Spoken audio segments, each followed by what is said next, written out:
Stadium here in Mingus Union High School. However, he is going to be down on the field with his daughter Heather, who is going to be one of the seniors here for senior night at Mingus Union High School. Welcome, everybody, as the Mingus Marauders will host the Prescott Badgers, and there is a lot on stake or at stake for tonight's game here on KYBC AM 1600. If you're watching television, glad you're joining us on Cable 1 Channel 2 and Suddenlink Channel 2. And as you see Hawkman walking through on the television, senior night, we're going to get a chance to see a lot of these young men and ladies with their helmets off, and that's going to be fantastic as the Prescott Badgers come to town. We want to thank our presenting sponsor, Digitel, and that reminds you the new iPhone is out now. Order yours at any Digitel location. The most convenient in the Cottonwood area is right next to Susie Q Market on Main Street in Cottonwood. And, of course, they've got other locations throughout northern Arizona, Prescott Gateway Mall next to Trader Joe's in Prescott and Payson, and 2 Flagstaff locations out here tonight. Senior night, let's talk about senior. We're going to have a special presentation, which I think is a fantastic tribute by a couple of young men. Rios is going to be wearing number 11 here tonight to honor Brennan Kitchen, who is unfortunately on our Northern Arizona Rehabilitation and Fitness injury list, who is out for the season with a knee injury. And also going to be represented is going to be Izzy Montijo. Navarez is going to be wearing number 36 here tonight to honor Izzy. Israel, by the way, as I understand it, a huge part of the team and unable to play this year because he is 3 days too old, making him ineligible to play. Still made all the practices this year and has just been a phenomenal supporter of the team. In fact, there's a rumor that he might be one of the captains out here tonight. So once again, Rios is going to be wearing number 11. So if you recognize Kitchen's number, it's not Kitchen here tonight. He is out injured, and Rios will be in his stead. And Navarez, the quarterback for the Mingus Marauders, will be wearing number 36 here this evening. Well, we're gonna go ahead and keep it here for just a couple of more minutes as we get some more seniors walking out on the field out here tonight, as the Prescott Badgers last week lost 38-7 to Deer Valley, putting a little bit of a damper on their hopes. In fact, put a complete damper on their hopes for a home playoff game. They dropped to number 12 in the rankings for Division III, and in fact, Bradshaw has passed them up. In fact, the winners here tonight, Bradshaw, if they win here tonight, and if Mingus beats Prescott, Bradshaw will be the Section 3 Division III winner. And if Prescott is able to beat the Mingus Marauders on their home turf, which is never easy, then they will be the Division III winner. They will go on, and they'll have a nice spot in the middle of the playoff picture. However, if they lose to Mingus, will they drop all the way out of the Division III playoff picture? Hard to tell. Mathematically possible, nonetheless. So it's going to be an interesting game. Both squads, as I'm told by the coaching staffs, had a fantastic set of practices during the course of the week. So both teams are ready to go. Unfortunately, the Mingus Marauders mathematically will not make playoffs this year. Their win last week, 49-7 over Coconino, as the Mingus Marauders kind of present themselves as yesteryear and do a fantastic job taking care of Coco only scored once on a short field when they got the ball on a Mingus Marauder turnover at the 12-yard line. Other than that, Mingus kept Coco well away from the end zone and scored at will. In fact, Dakota Hanks had a touchdown. Hessel had 2 touchdowns during the course of the game. Navarez had a throwing touchdown, and Broyles had two touchdowns. I like that kind of an average out there.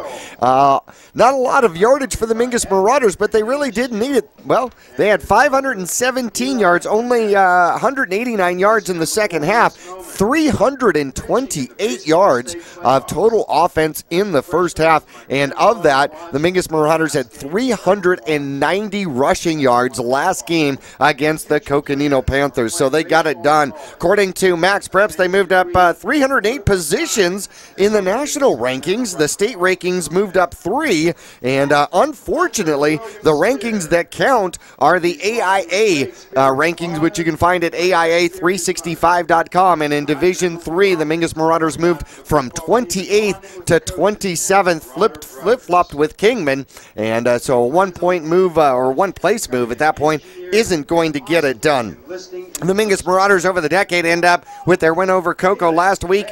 9-1 against the Panthers in the last 10 years. Now, in the last 10 years, the Mingus Marauders and the Prescott Badgers have matched up only 5 times. There was 4 years that they did not play at all. In 2004, the Badgers beat the Marauders 42-35. Mingus won the next 3 by scores of 33-0, 40-6, and 12-10. And those were the years of 2009, 2010, 2011. However, the Prescott Badgers last year were successful with a shutout. They only shutout of the year against the Mingus Marauders last year, 17-0. That game, of course, in Prescott.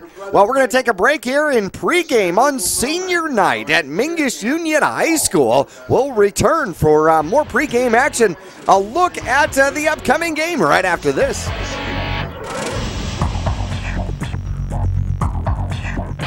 Digitel, a Verizon premium wireless retailer. Come in today for the latest from America's largest and most reliable wireless network, including nationwide unlimited talk from Motorola, LG, Samsung, Apple, and HTC. Find Digitel, your Verizon premium wireless retailer, in the Flagstaff Mall, in Cottonwood at 960 South Main Street, in Payson at 401 North Beeline Highway, and in Prescott with locations in the Prescott Gateway Mall, Willow Crossroads, and the shops at Prescott Gateway. Would you rather recycle like this or like this? Clean Recycling processes over 95% of the materials collected as opposed to under 20% with other processes. Just add a recycling container and your recycling materials end up recycled instead of in the landfill. Just one of the many reasons Taylor Waste has been voted #1 for the past 8 years in a row. Hi, I'm Chris Taylor, owner of Taylor Waste. We're proud to serve our friends and neighbors with service tailored to your needs. Hi, I'm John Andretti for Window World, America's largest replacement window company. Made in the USA. That's a powerful statement. It's also our story.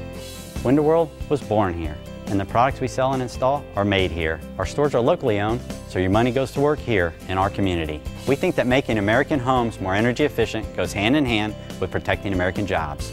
Window World, American made, American owned. Visit the new location at 101 Air Park Road in Cottonwood. Call 649-9111, ROC number 286642. Remember when you were younger and your parents said, "Don't make a mess." And remember comments like, "Pipe down." River. Now it's time to find your own voice. Don't bounce the ball in the house. Strike out on your own. Remember the rules, but don't be afraid to take chances. Explore your sense of wonder. Feed your curiosity. Yavapai College. Life explored.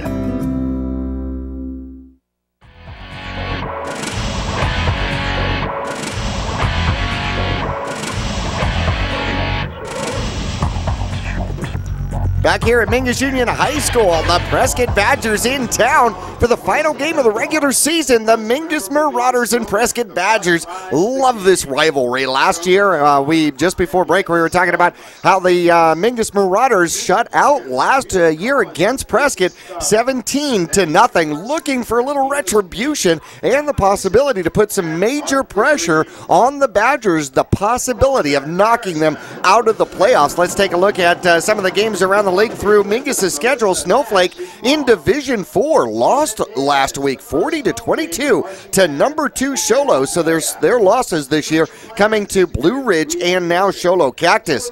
Victorious 42-6 over Goldwater. They moved to 6-3. They're still in the playoff hunt, and they'll be at number 4 Peoria, their rival, for the final game of the season. Paradise Valley has kind of sank. They'll finish out their season against Chaparral with their playoff hopes on the line. They are 5-4 and 1-3 in their last 4 games, losing to Notre Dame 35-34 last week. North lost to Cesar Chavez 40-7. Bradshaw Mountain beat Mojave 34-20. They are 5-1 in the section. Their only loss coming to these Prescott Badgers, a blowout 49-7 win. They are 7-2, but they'll finish at Queen Creek, number 4 Queen Creek.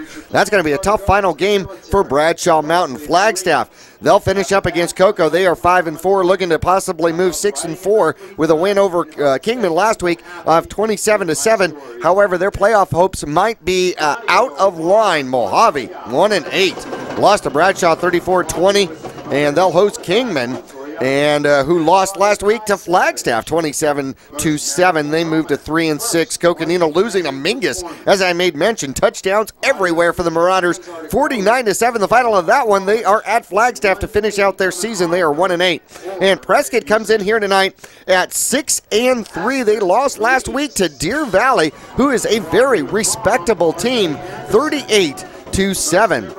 As we look at the playoff picture here for Division III, Desert Edge still holds the #1 spot, followed by Williamsfield, Saguaro High School, and Scottsdale. Queen Creek rounds up the top 4. Peoria, is number 5. Shadow Ridge High School is number 6. And Peoria, by the way, is 9-0, but number 5. Sabino High School in Tucson 7, and the top 8 wrapping out with Canyon del Oro also in Tucson. Higley 9, Tempe is 10, and then we get into Section 3 teams. Bradshaw holding on to number 11. Prescott is a 8/10 of a point behind them and only 2/10 of a point above Catalina. They are 12. 13 is Catalina. 14 is Cactus, and they are also 6-3. Agua Fria at 5-4 is at number 15, and number 16 is Thunderbird at 6-3. On the bubble is Washington, Buckeye, and Greenway. Flagstaff is number 22, Mingus 27, Kingman 28, and then it kind of gets a little bit bad from there. The Mingus Marauders not going to make playoffs, but if you think about it, a loss to the Mingus Marauders could seriously jeopardize playoff hopes for the Prescott Badgers.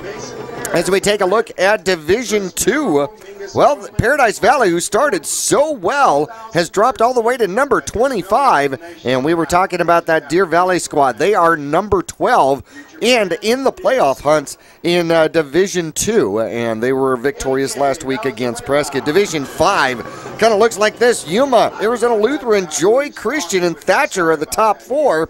Northern Arizona schools represented number 10, Williams, and on the bubble is Sedona Red Rock High School at number 20. However, their final game here tonight goes up against number 3, Joy Christian. That's going to be a tough game for them to get into playoffs.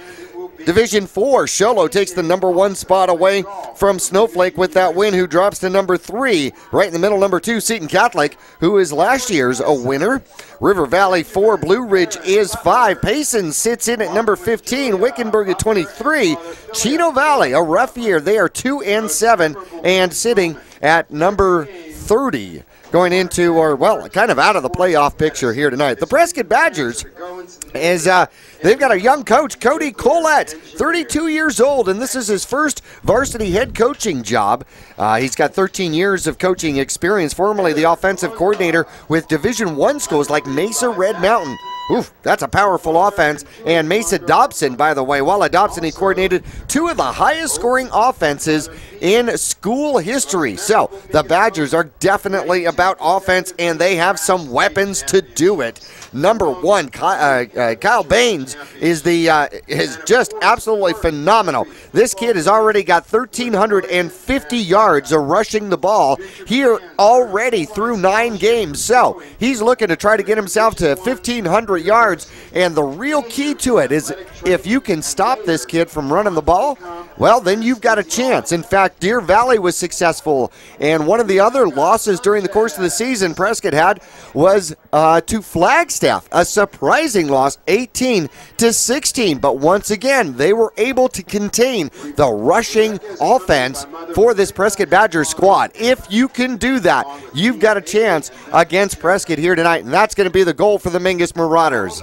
Well, as we see Zach, who's going to be heading back up to the cave here to join me for the next segment, and his daughter, Heather Calandra, who is part of the track squad and throws the discus, and of course also part of the sports medicine group here at Mingus Union High School. Once again, it is senior night at Mingus here at the Cave. Prescott is in town. Get yourself a Marauder burger as soon as you get to the field, and also on your way in, remember this is also your last chance at Marauder shirts, hats, and other paraphernalia here at Mingus Union High School. Once again, it'll be the Marauders and the Prescott Badgers coming up soon. They did a wonderful job this fall. We're very proud of you.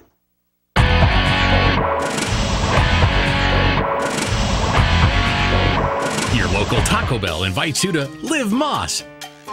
There are now 3 varieties of Doritos Locos Tacos at Taco Bell: Nacho Cheese, Cool Ranch, and the new Fiery Doritos Locos Taco.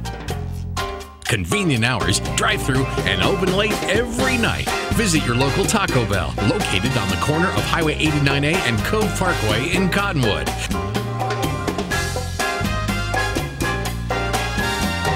Taco Bell. Live Moss.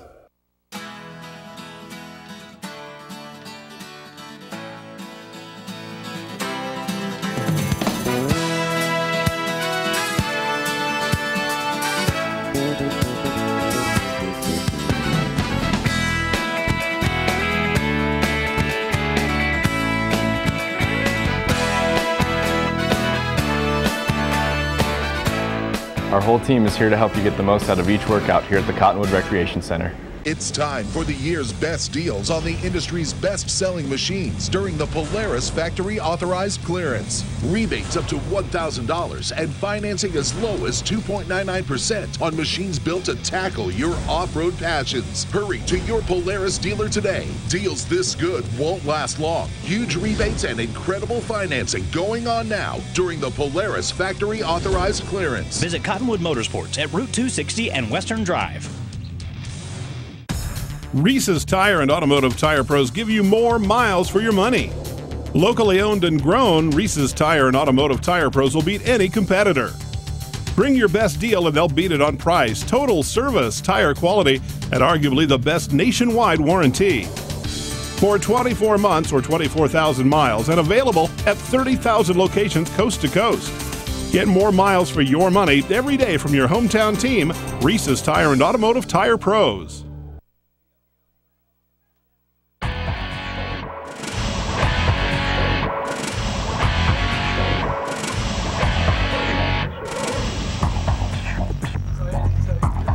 Hello everyone, back at Mingus High School with Jackie Bessler. Thanks for sticking around here. I took a little break there, JB. First time ever, I guess. Took a little break for Heather. My daughter is a senior this year, Jackie, and on her way through the program here at Mingus. 4 years in the sports med program, and honored here tonight with the rest of the seniors. Has a great time out on the field. We'll have to get you a copy. We captured it on film. Oh, good. We do that, you know. Oh, that's good. That's a good thing to do.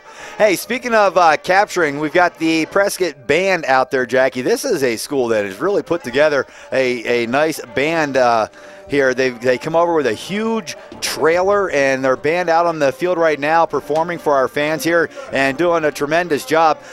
This is a very nice band here from Prescott that's come on over here to Mingus to get things going tonight. Now, this game tonight is a huge game for both squads, as the Mingus Marauders, sitting at 4-5 on the season, JB, are looking to even things up at 500. You go out at 500, the season's not a failure for sure. The Mingus has beaten the teams that they were supposed to beat here these last 3 weeks. They've beaten up on the smaller or the weaker opponents. Had some trouble earlier in the year with some of the better schools, but I'll tell you what, a lot of close games by the Mingus Marauders early in this year, Jackie, and should they pick up a win that they lost 14-8 at Prescott Valley, the Marauders right now might be on the cusp of a win to send them to the playoffs right now. So coulda, shoulda, woulda, but right now Mingus has two things on their mind. One, a win makes us 500. Two, a win may knock these Prescott Badgers out of the playoffs, depending on how the rest of the schedules fall here tonight. But they're sitting at 12 right now, could fall out with a Marauder win.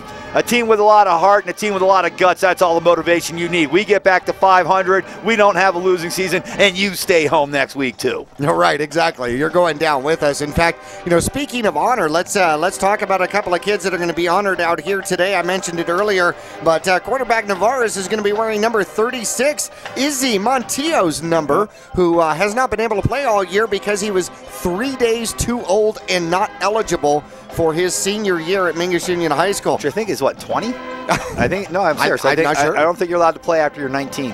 I'm not 100% sure, but Also here tonight, Rios is going to be honoring Kitchen, who has been out with the knee injury, the season-ending knee injury. And so Rios will be wearing number 11. And we just had a chance to ask Kitchen whether or not we should just give him the stats. Yeah, and of course, the Kitchen, he's like, no, I want to tell you, no, that's Rios out there. It's going to be wearing my number tonight. He's not looking to get anything. It's not his. That's a great kid there, Brennan Kitchen, for sure. We unfortunately still have some kids on the Northern Arizona Rehabilitation and Injury Report. And, of course, Northern Arizona Rehabilitation and Fitness, pardon me, is on Willard and 6th Street in Cottonwood. And they have free consultations. If you can't get in to see your doctor, but something's just clicking and not working right, they'll see you first and give you an idea of what might be going on. And if it's serious, they'll help you get that doctor's appointment quicker at Northern Arizona Rehabilitation and Fitness. Tiffany is dressed out here, but apparently dealing with a knee bruise. Asked him before the game if he was going to play, and there was no doubt in his eyes. Yeah, I'm going to play. But he is going to be playing with that knee bruise. Kitchen is still out with the knee injury, as is McKeever. That will be another season-ending knee injury for the Marauders. And Thagard will not be playing here tonight, did not dress out, and apparently dealing with strep throat, so nobody even wants to stand with him on the sideline. Right. He's like a pitcher with a no-hitter in the 8th, right? Right. I'm not going to be anywhere near him. That's a good one. And, of course, if you are watching on Channel 2 or even listening on KYBC, don't forget about the Vinny's special, the Marauder special. If you're not coming to tonight's game, which should be a shame on Seniors Night, but if you're watching even afterward on Channel 2, Suddenlink, or Cable 1, you can bring home Vinny's for the full Marauder effect. And the Marauder special, of course, is the large pizza, the 4 drinks, and the dozen knots, available from Vinny's New York Chef Pizza, their brand new and bigger and better location at 6th Street and the 89A bypass in Cottonwood. Yeah, Vinny's, nice place down there. Here, everybody's been enjoying themselves and finding it without a problem, and great location there for Vinny, and things going well. I would just like to know if that Marauder special extends after the football season. I mean, we want to know, is Vinny going to, there's basketball, there's baseball, there's all kinds of Marauder sports going on. Can you still get that great special all year long? Well, so far I know that it continues all year long for, radio and television personnel. Oh, well, that's okay, so we don't need to know anything else. All right, fans. Hey, let's take a quick break right here. We'll be back with more of the pregame report, the Mingus Marauders and the Prescott Badgers. This is one of those big Yavapai County games, and it's coming up here shortly. Stick around. We'll be back with high school football coming up after this.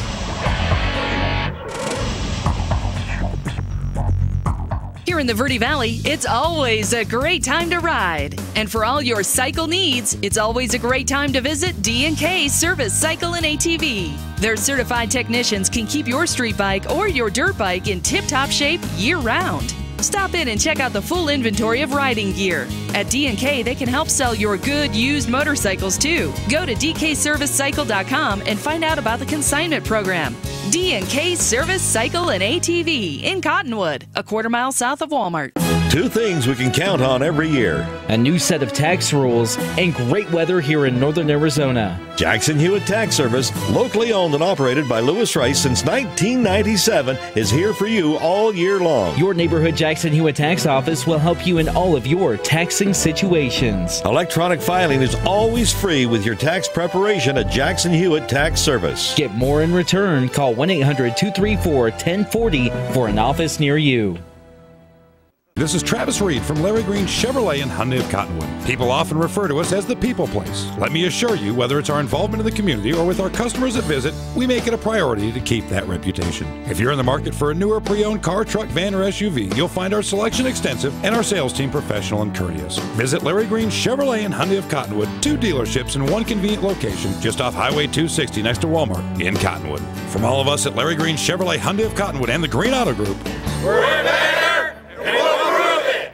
The Suzy Q Market is the most convenient stop for road trips, with 1,500 beverage selections and plenty of snacks. And save on Texaco fuel with your Safeway Rewards card. The Suzy Q drive-thru window is the most convenient way to pick up those essentials on the way home. Road trips start here, with something for everyone at the Suzy Q Market, next to KFC on Main Street, Cottonwood. Go Marauders!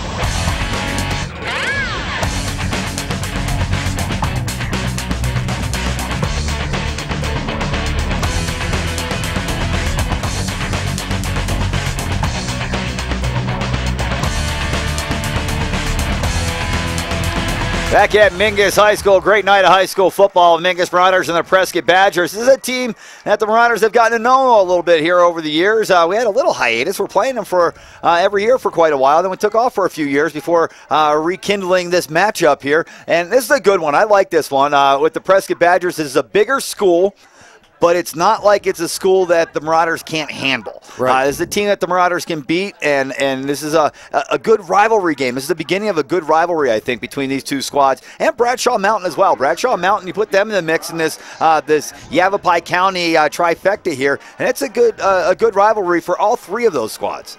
Oh, I certainly agree with you. And, well, it should be an excellent game here tonight. And it really depends on whether or not Mingus can handle the rushing game of the Prescott Badgers. And let's take it to the field here as the bands will take us through our national anthem.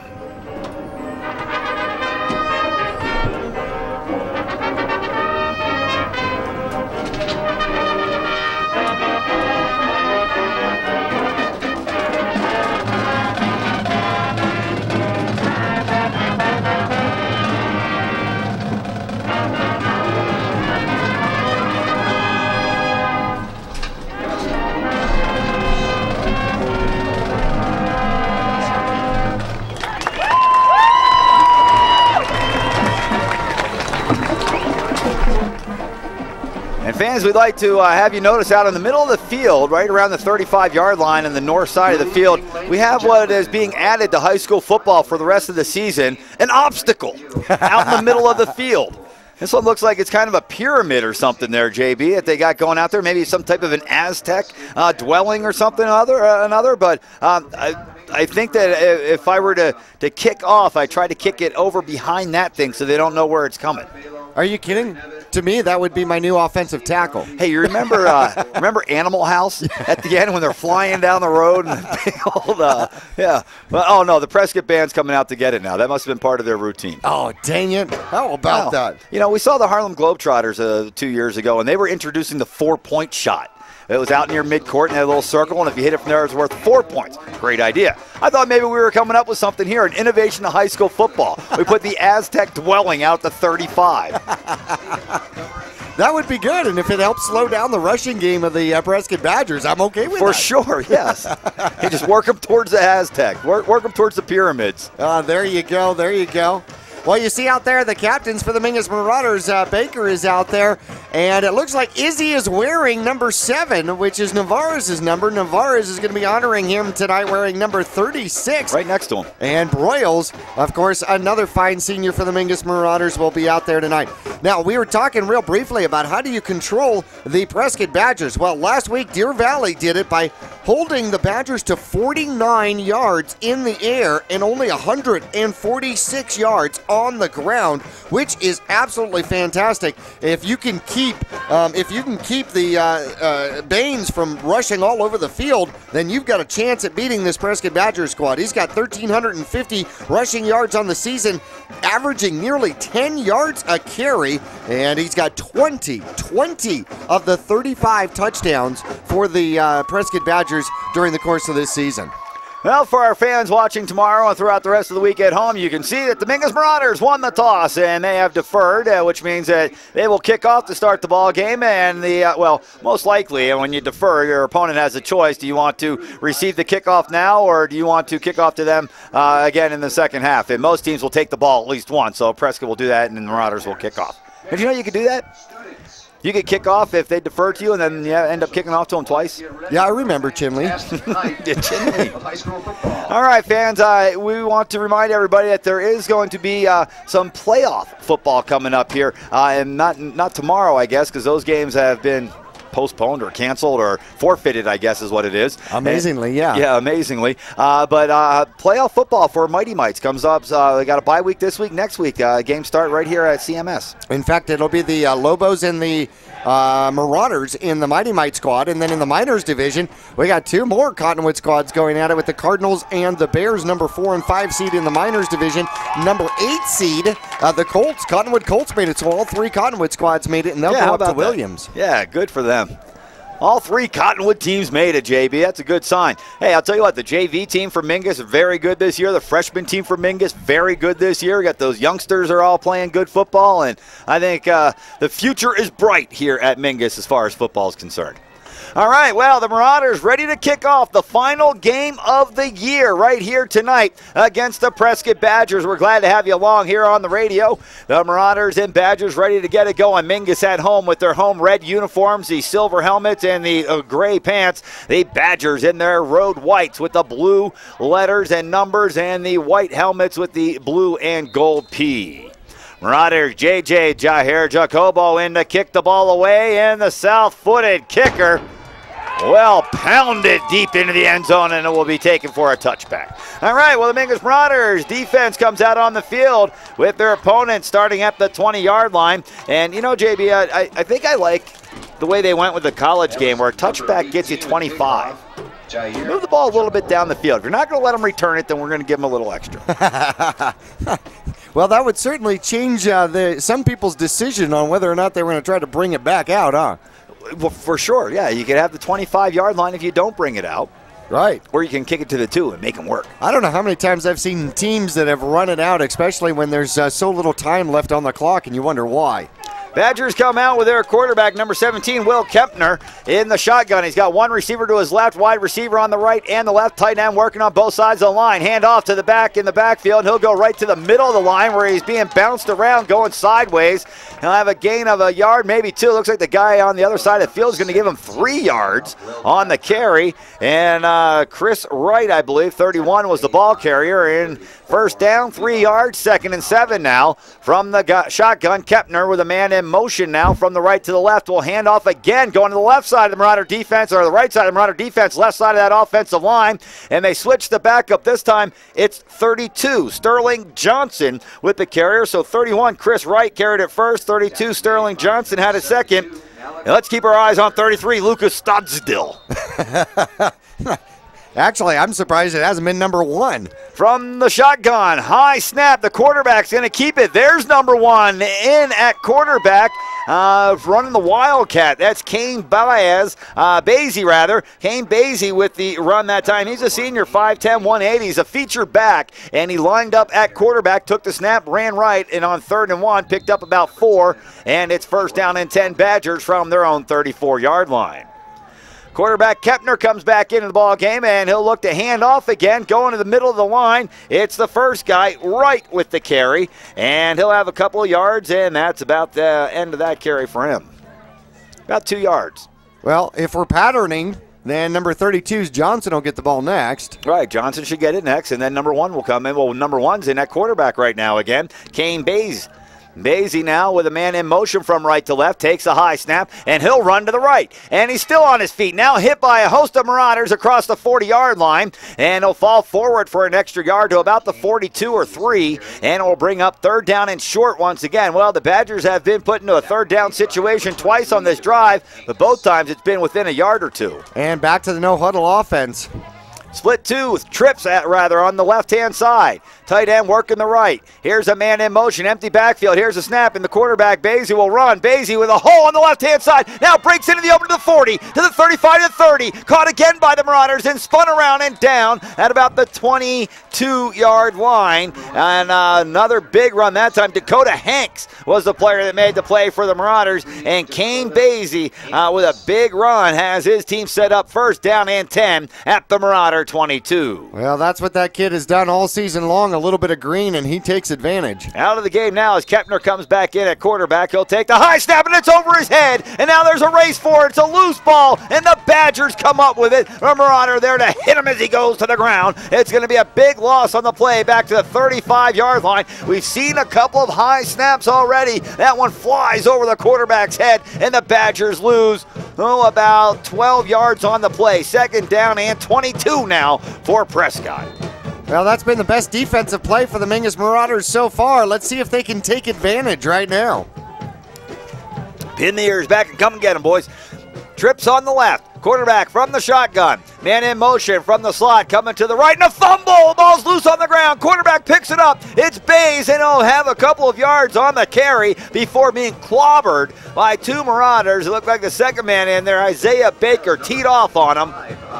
Nice play, however, by the quarterback, Bays, to come up with that loose ball bouncing around between the wickets there, and he came up with it and picked up a couple of yards. Still third down and long. Coach Dixon said he wanted 5 turnovers this game. We've almost had 2. Here's the snap. The quarterback, Kepner, looking to throw. He's hit the backfield, and now he's going to break free. He's going to fire it up and incomplete. And the referee is not saying he's down. What an effort by Will Kepner. Kepner was hit and looked like he was going down, broke free. Another Marauder got him. Looked like he was going to bring him down, and was like, get off my leg, man, get off my leg. And he was able to compose himself enough to fire that thing out of bounds and not pick up an intentional grounding. Jackie, we're going to have a long field goal attempt. Look at this. We're looking at a 7 or 8 yard field goal attempt. Here's the snap. And the kick is blocked. It's blocked by the Marauders. And down at the 36-yard line. How about that? Dakota Hanks, a senior, a leader of this Mingus Marauder team the last couple of years. And he comes up with a huge play here on the opening drive of the game in his final game as a senior here at Mingus Union High School. Great job getting in there. And, well, Prescott didn't have a chance. Nobody blocked Hanks. And talk about speed. He is quicker than most teams will give him credit for. Here come the Marauders in an I formation. Hanks, the fullback. And I wouldn't be surprised to see him reward the young man here a couple times on this drive. The Marauders take over on the blocked field goal. 1st and 10 from the Mingus 36-yard line. Navarez takes a snap. Pitch out of the backfield. Coming left. And they're going to throw it down the field. They've got a man wide open. It's Rios at the 40, at the 35. Rios tackled at the 32. Jesse Rios wearing number 11, wearing Brennan Kitchens' number. The Marauders pitch it to the halfback, rolling to the left. He'll pull up and fire it down the field. Good play. It was Tanner Karen that came in at quarterback and drills Rios at the 40-yard line. And he'll pick up a couple of extra yards after the catch, and the Marauders have it 1st and 10 at the Badger 33.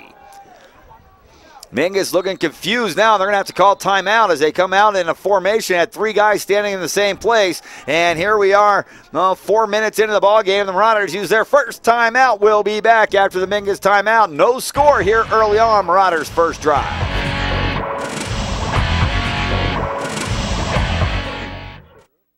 Your local Taco Bell invites you to Live Moss. There are now 3 varieties of Doritos Locos Tacos at Taco Bell. Nacho cheese, Cool Ranch, and the new fiery Doritos Locos Taco. Convenient hours, drive-through, and open late every night. Visit your local Taco Bell, located on the corner of Highway 89A and Cove Parkway in Cottonwood.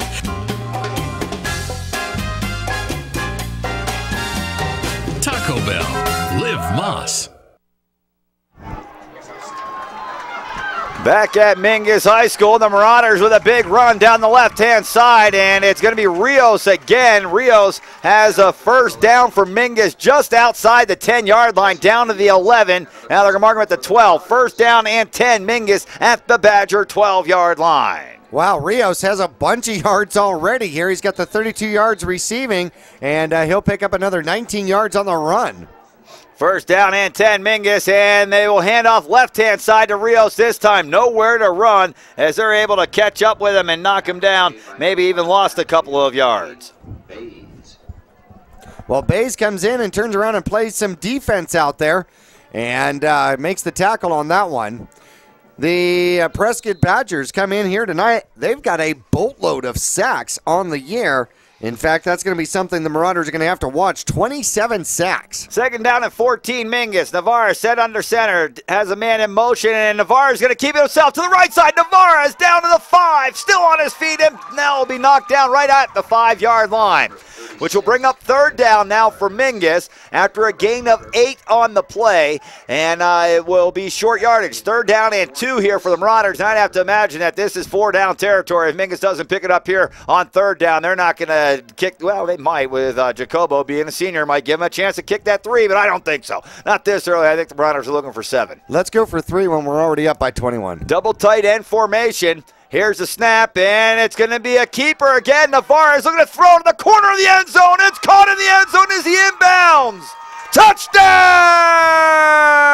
Marauders! It's Jesse Rios in the end zone. And we had to wait for the official to put his hands in the air, get a little exercise there. And the Marauders do get the touchdown. Couldn't tell whether Rios had his feet in. Why is it dark in that corner over there? But Rios does get it, both feet inbounds. And the Marauders have the first score of the game. It's 6-0 Mingus.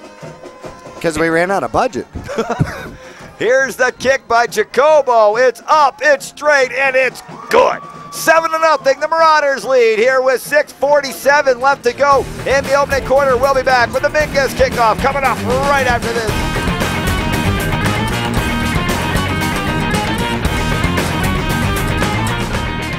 It's time for the year's best deals on the industry's best-selling machines during the Polaris Factory Authorized Clearance. Rebates up to $1,000 and financing as low as 2.99% on machines built to tackle your off-road passions. Hurry to your Polaris dealer today. Deals this good won't last long. Huge rebates and incredible financing going on now during the Polaris Factory Authorized Clearance. Visit Cottonwood Motorsports at Route 260 and Western Drive.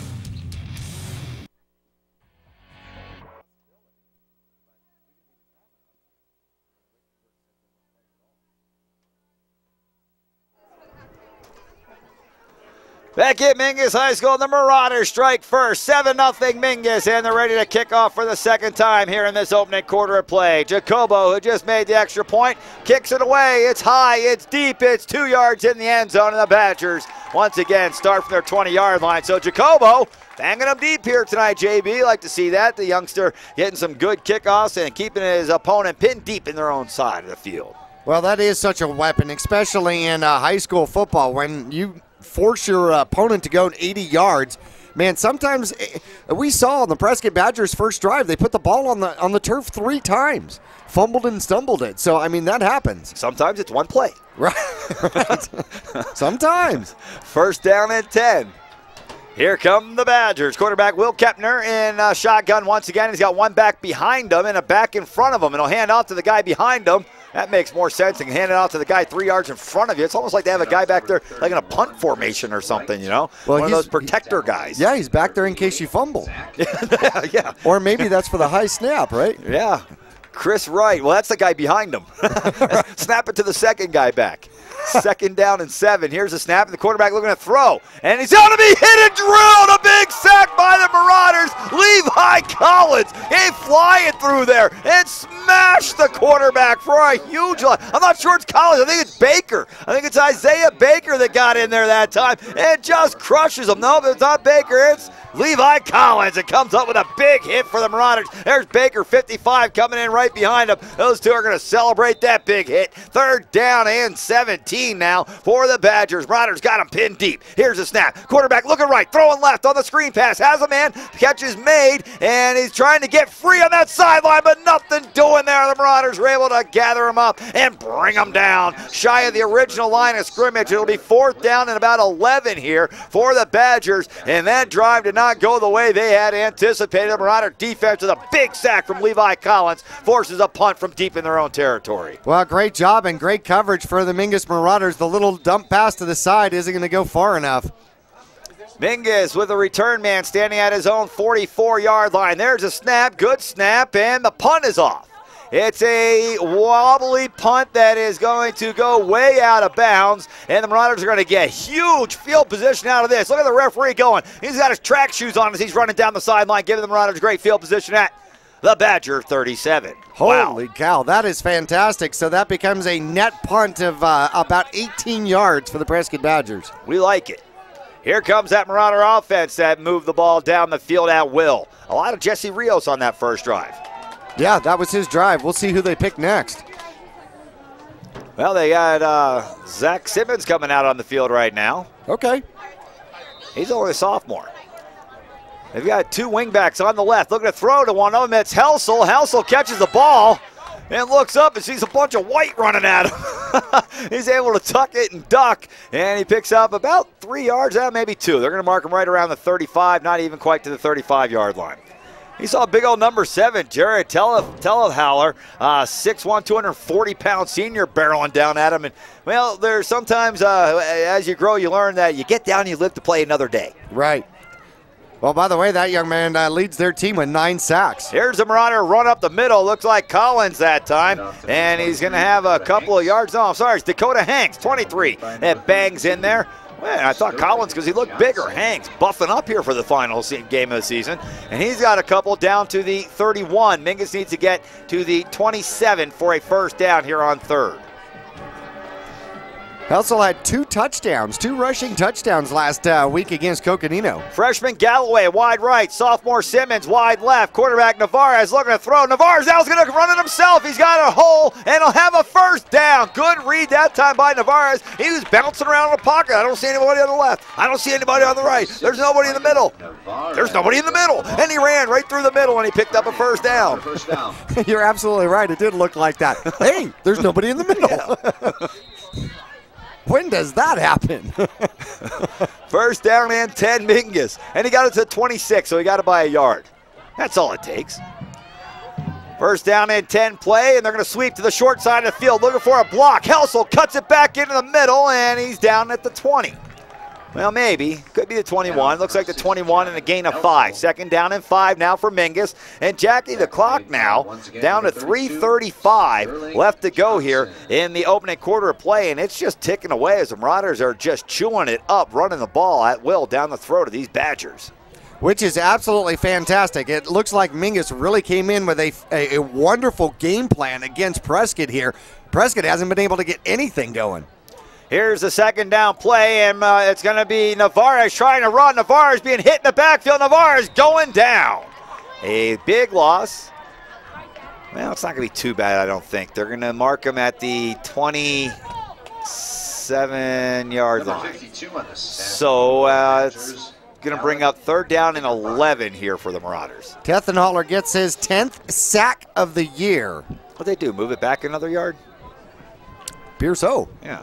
So now it'll be third down and 12 for the Marauders. Oh, now do we have a passing situation? We've seen the Marauders being able to throw the ball pretty well here early. They're 3 for 3. Navarez will set up under center. One back behind him, it's Hanks. Now in motion is Helsel, and they'll fake the handoff to Helsel. He's in there for extra protection, throwing it down the right sideline in the end zone. Touchdown, Mingus!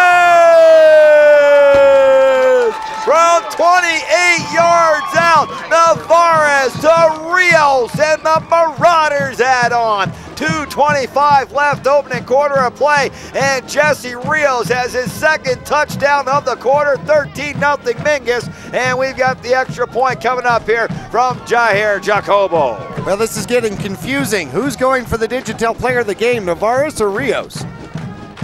Yeah, we'll have to see how that plays out. Here's the kick for Jacobo. It's up, it's straight, and it's good. 2:25 left, opening quarter. Marauders will be kicking off for the third time. 13-0. Mingus has just been pounding their opposition over the last 4 weeks, and it continues here tonight. We'll be back after this.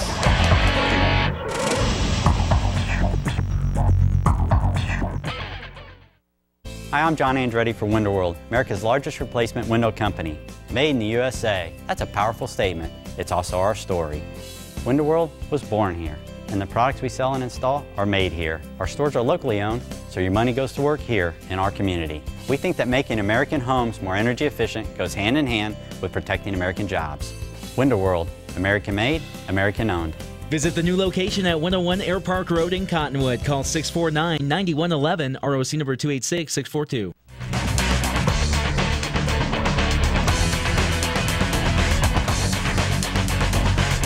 Back at Mingus High School, Jacobo kicking off for the third time in the quarter, and that's his deepest one yet. That one halfway or more through the end zone, and another touchback, and the Badgers back to their old familiar starting spot, that 20-yard line. They're getting to know that part of the field pretty good. No kidding. And I was looking at that kickoff, and you know what? That might have been a field goal that would have been good from about the 45-yard line.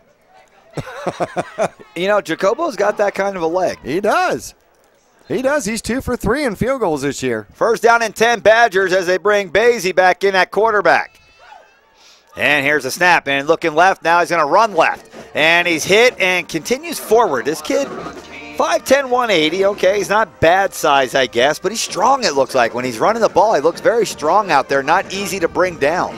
Not only that, but I think he makes tremendous decisions on where he is going to go. If you'll notice, there's always two tacklers that are sliding down him when they finally get him down. Staying in the hurry up here, and here's the snap. Looking to get through. The Marauders come with a blitz. They run left, and a first down, and ridden to the ground that time is 32, Sterling Johnson.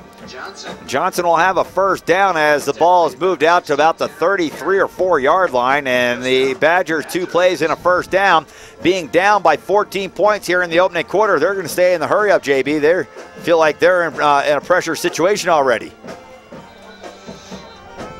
And quarterback Basie now with a man in motion from the left to the right. And here's a snap, and they'll fake the handoff. Quarterback's going to run it himself to the right side. Breaks a tackle, still on the loose, and now tackle from behind, close to a first down.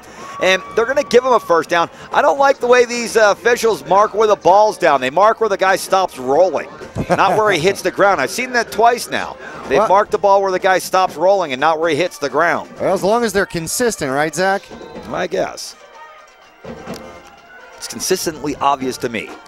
First down and 10. Here's the snap, and they fake the handoff, and Basie's going to run it himself to the left-hand side, and he's hit, and he's going to have about 9 yards on first down across midfield to the Marauder 46-yard line. And it makes you wonder how many times can this kid continue just to run the ball over and over and over again, because that's what he's been doing. Yep, he's now got 7 carries, 70 yards. His biggest one, a 34-yard scamper. Second down and 1. Man in front of the quarterback, and they'll hand off to him. That's an interesting play, and it's going to be Johnson for about 4 yards, and he's got a first down at the Marauder 43. Well, they sure don't take much time off the clock. We got an update, by the way. Bradshaw is trailing Queen Creek, the Bulldogs down there. Queen Creek is number 4 in the Division III playoff hunt, and they're trailing them 7-0 first quarter action. First down and 10, Badgers. Man in motion from left to right. Here's a snap. They'll fake the handoff, and flags come flying. They may have had some extra movement out there. And that's what we're going to have. Our first penalty of the game is going to be a false start on the Badgers. That'll back them up 5 and give the Marauder defense a chance to catch their breath here a little bit. First down and 15 as the ball's moved all the way back to the Marauder 48-yard line. Well, we saw coming in motion on the jet sweep fake there was Skylar Clinton. If you'll remember, he was the sophomore quarterback for Prescott Valley Bradshaw last year. Started the season as the quarterback for the Badgers and lost his position to Will Kepner. Here's the snap, and looking to throw. Screen pass to the left. They've got him in. Oh, man, he's hit immediately. Spun up into the air and then hammered to the ground short of the original line of scrimmage, and not by much, but it will be a third down play now. I'm sorry, second down. And about 11. Time running out here. 10 seconds left to go in the opening quarter. Don't worry, the Badgers will get a playoff. Awaiting the snap from the gun is Basie. Basie takes a snap, fakes right. Now he's going to run left. Now he's trying to get even further out to the left-hand side. Now he's running over Marauder defenders and finally tackled down around the Marauder 31-yard line, and that will take us to the end of the opening quarter. 14-0. The good guys on top. Mingus leads the Prescott Badgers by 2 touchdowns. We'll be back for the second quarter after this.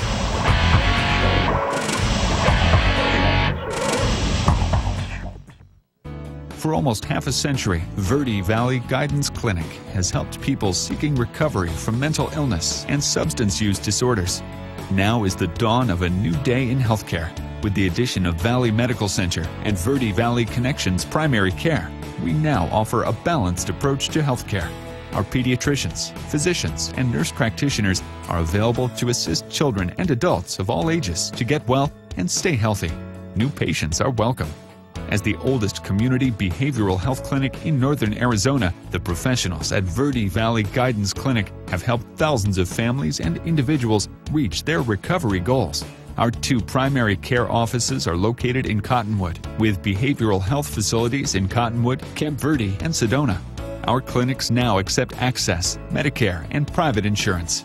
Verde Valley Guidance Clinic. We provide quality health care for both your body and your mind.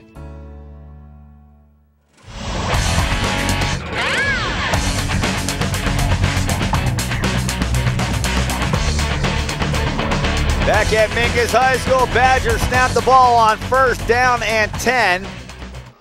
From the Marauder 32-yard line, they run off tackle to the right-hand side and pick up a couple of yards. Inside the 30, they're going to mark him down at the 27-yard line. And the Badgers went hurry up to begin with, but now this is more like a hurry up because we're desperate.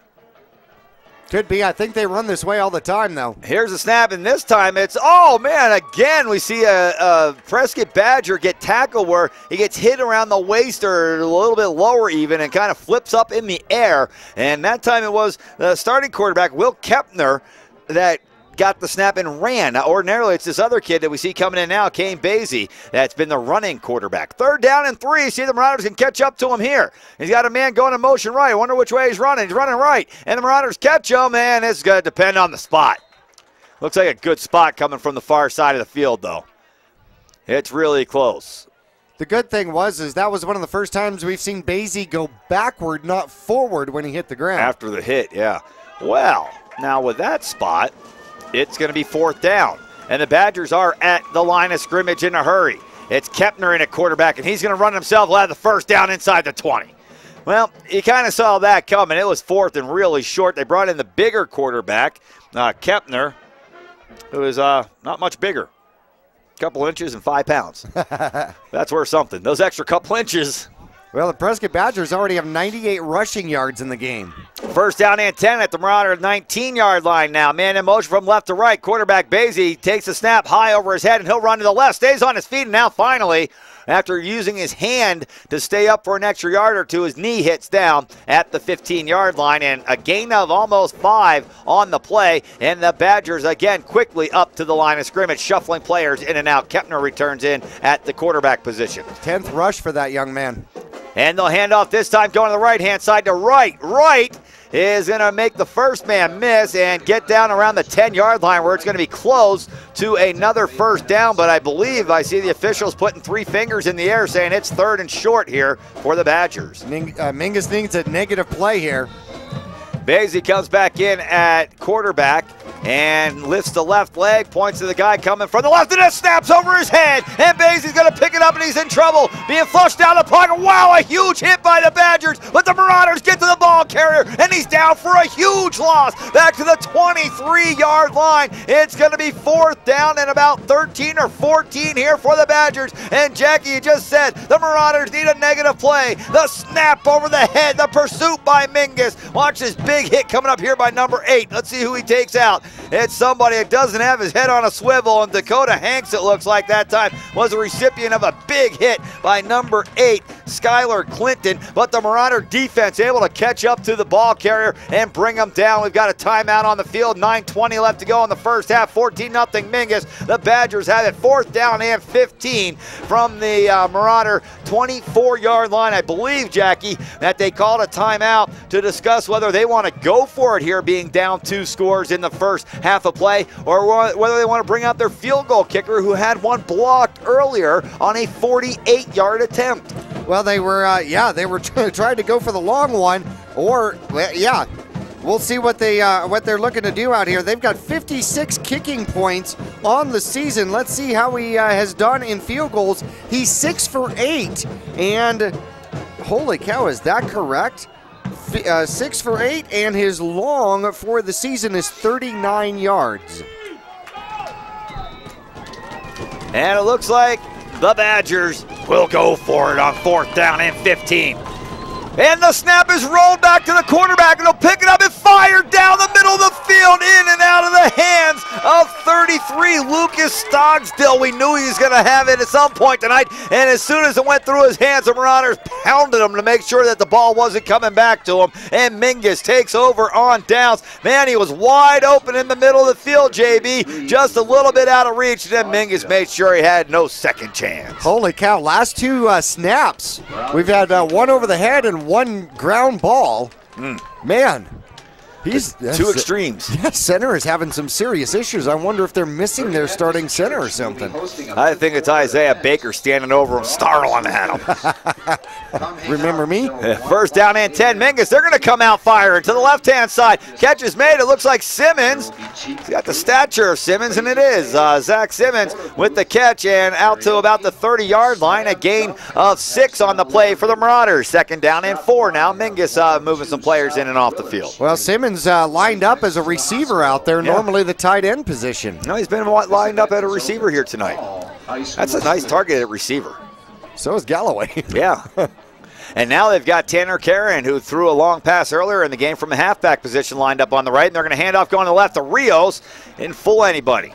Rios on the misdirection carry that time for the Marauders. May have lost a yard, and he did. It's going to be third down and about 6, it looks like, up there for the Marauders here. 8:28 left to go in the opening half. It's 14-0. Mingus with the lead here in the opening half at home in their final game of the year. Well, we got lots of seniors that can get into that backfield, too. Dakota Hanks, Broyles can get into that backfield as well. And if you weren't here for the pregame report, Navarez is wearing number 36 to honor Izzy, who couldn't play this year. Here's the snap on 3rd and 6. Plenty of time. Navarez throws. He has a man wide open at the 40. Catch is made. Down the right sideline. It's Rios across midfield. Jesse Rios having a great game here tonight in his final game as a Marauder. A long catch. A nice run after the catch. And the Marauders have it first down and 10 at the Badger 46. Another 25 yards on the reception there. You see Rios break one tackle and then continue on for about another 15 yards after the initial contact. Great run that time by Rios. Marauders set up into looking to get in a scoring position again. They'll sweep to the short side of the field to Helsel. He'll break a tackle himself. Helsel will gain about 2 yards after the initial contact, and it took 3 guys to bring him down. Again, that sweep to the short side of the field. Helsel not much room to run when he got over there and had to slither away from a couple of guys to get a couple yards. Well, it certainly he certainly could run that, fake that, and then do that kind of misdirection to the backside near the long side of the field. Second down and 7 here for the Marauders. Quarterback Navarez takes a snap. Handoff coming to the right side. It's going to be Collins. It'll muscle himself to the 40-yard line, where it will now be third down and about 4 here for the Marauders. Levi Collins with a strong run, JB. That's part of the future here for Mingus as well. We talked about the freshman Galloway, the sophomore Simmons. Well, that's the junior Collins. Yep, and he'll be a definite good one for the Mingus Marauders. And Hells will be back as he'll have his senior year next year as well. Yep. Gavin Helsel. So we'll have the pounding back, and we'll have the manipulation back. There you go. The pounding and manipulation backs, huh?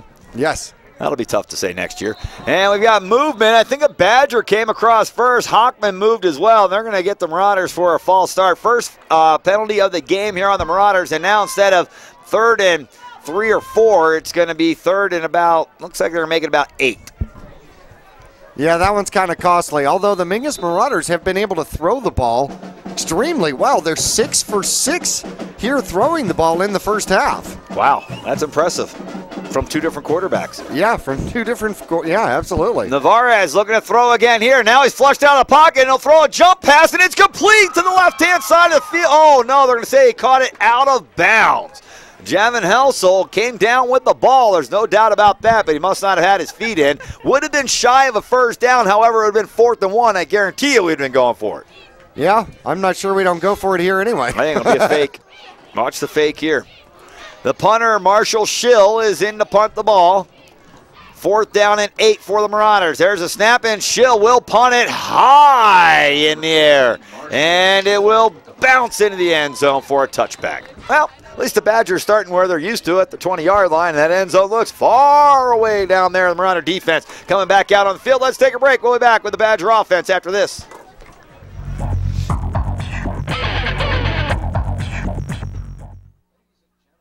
Two things we can count on every year. A new set of tax rules and great weather here in northern Arizona. Jackson Hewitt Tax Service, locally owned and operated by Lewis Rice since 1997, is here for you all year long. Your neighborhood Jackson Hewitt Tax Office will help you in all of your taxing situations. Electronic filing is always free with your tax preparation at Jackson Hewitt Tax Service. Get more in return. Call 1-800-234-1040 for an office near you. Back at Mingus High School, and the ball was intercepted. The Badgers try to go deep with the ball, and Tanner Karen comes away with the INT. Karen just ripped it out of the hands of Skylar Clinton, 6'2", 200 pounds, and Tanner Karen said, "Get off my ball, man. This is senior night." And Karen comes away with a big interception for the Marauders at midfield. First play, Badgers going deep, and Karen with a great position just rips it out of the hands of number 8 there at midfield, and the Marauders offense coming back out after one play. That was Skylar Clinton. He's the transfer, remember, from Prescott Valley to Prescott, and can't play the quarterback position any longer, so they put him to the receiver. Here's the snap, and flags come flying, stopping the play, and most likely the Marauders. Oh, no, wait. This guy just said offsides on Mingus. Okay, so it's offsides on Mingus. So that must be that he lined up offsides, Jackie. Pass the ball? Yeah, he must have lined up, offsides. Whoops. Because otherwise you don't have offsides on the offense. You have illegal motion or a false start or something. Well, Karen with the first interception in a couple of games, and could be the Larry Green Chevrolet pick of the week, a 2012 Chevy Sonic, one owner, fully equipped, power, 13,472. And the first play, the Marauders faked a handoff. And, man, it stinks to be the guy that gets the fake handoff and drilled in the backfield. But the quarterback, however, Navarez, kept it after he faked the handoff, and he picks up 6 yards, which will make it now 2nd down and 9 for the Marauders as the ball's moved back across midfield. Navarez has got 15 rushing yards on 4 carries. Well, one was really a sack. But he is 5 of 6 throwing the ball, 66 yards. I can't believe it's almost halftime.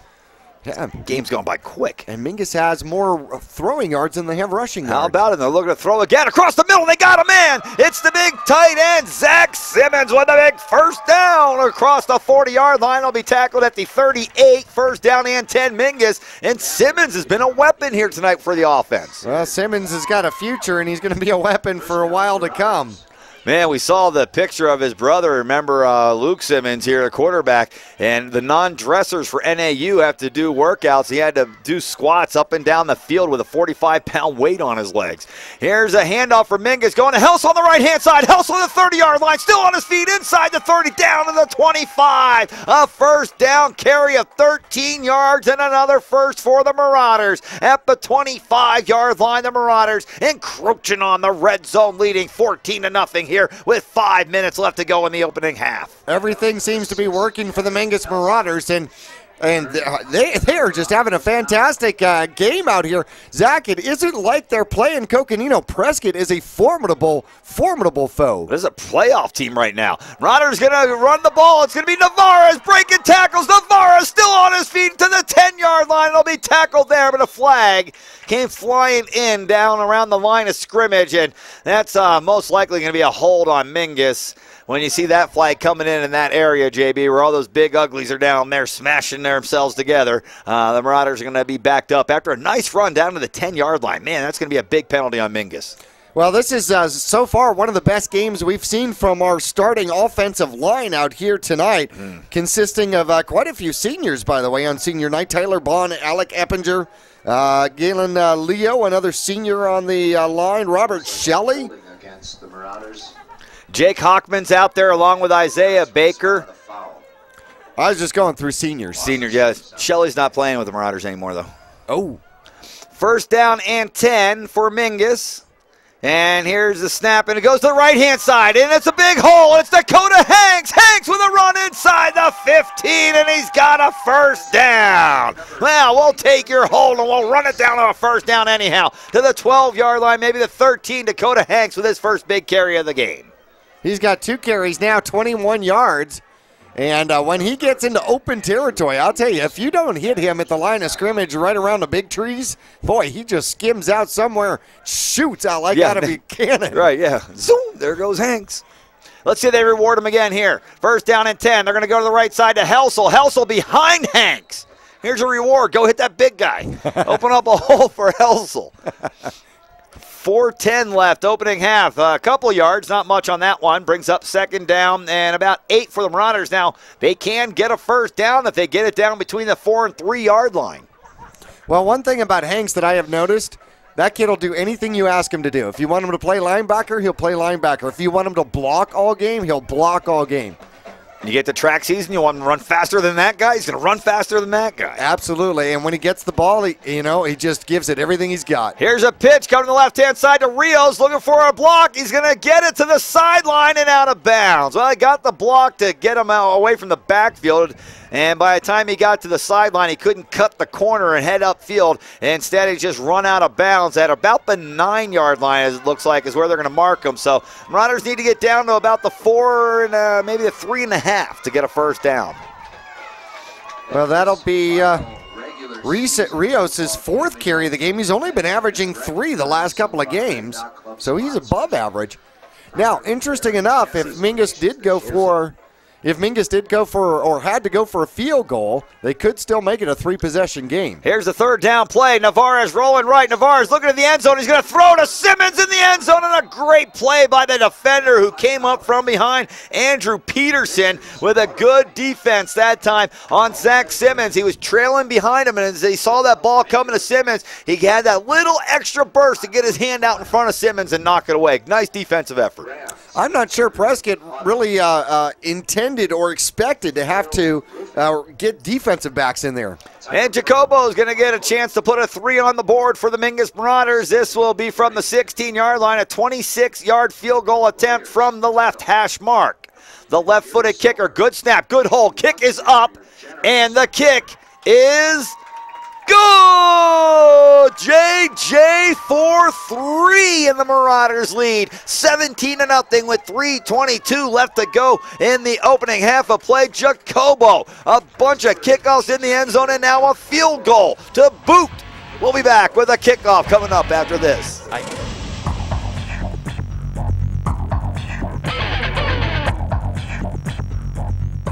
Digitel, a Verizon premium wireless retailer. Come in today for the latest from America's largest and most reliable wireless network, including nationwide unlimited talk from Motorola, LG, Samsung, Apple, and HTC. Find Digitel, your Verizon premium wireless retailer, in the Flagstaff Mall, in Cottonwood at 960 South Main Street, in Payson at 401 North Beeline Highway, and in Prescott with locations in the Prescott Gateway Mall, Willow Crossroads, and the shops at Prescott Gateway.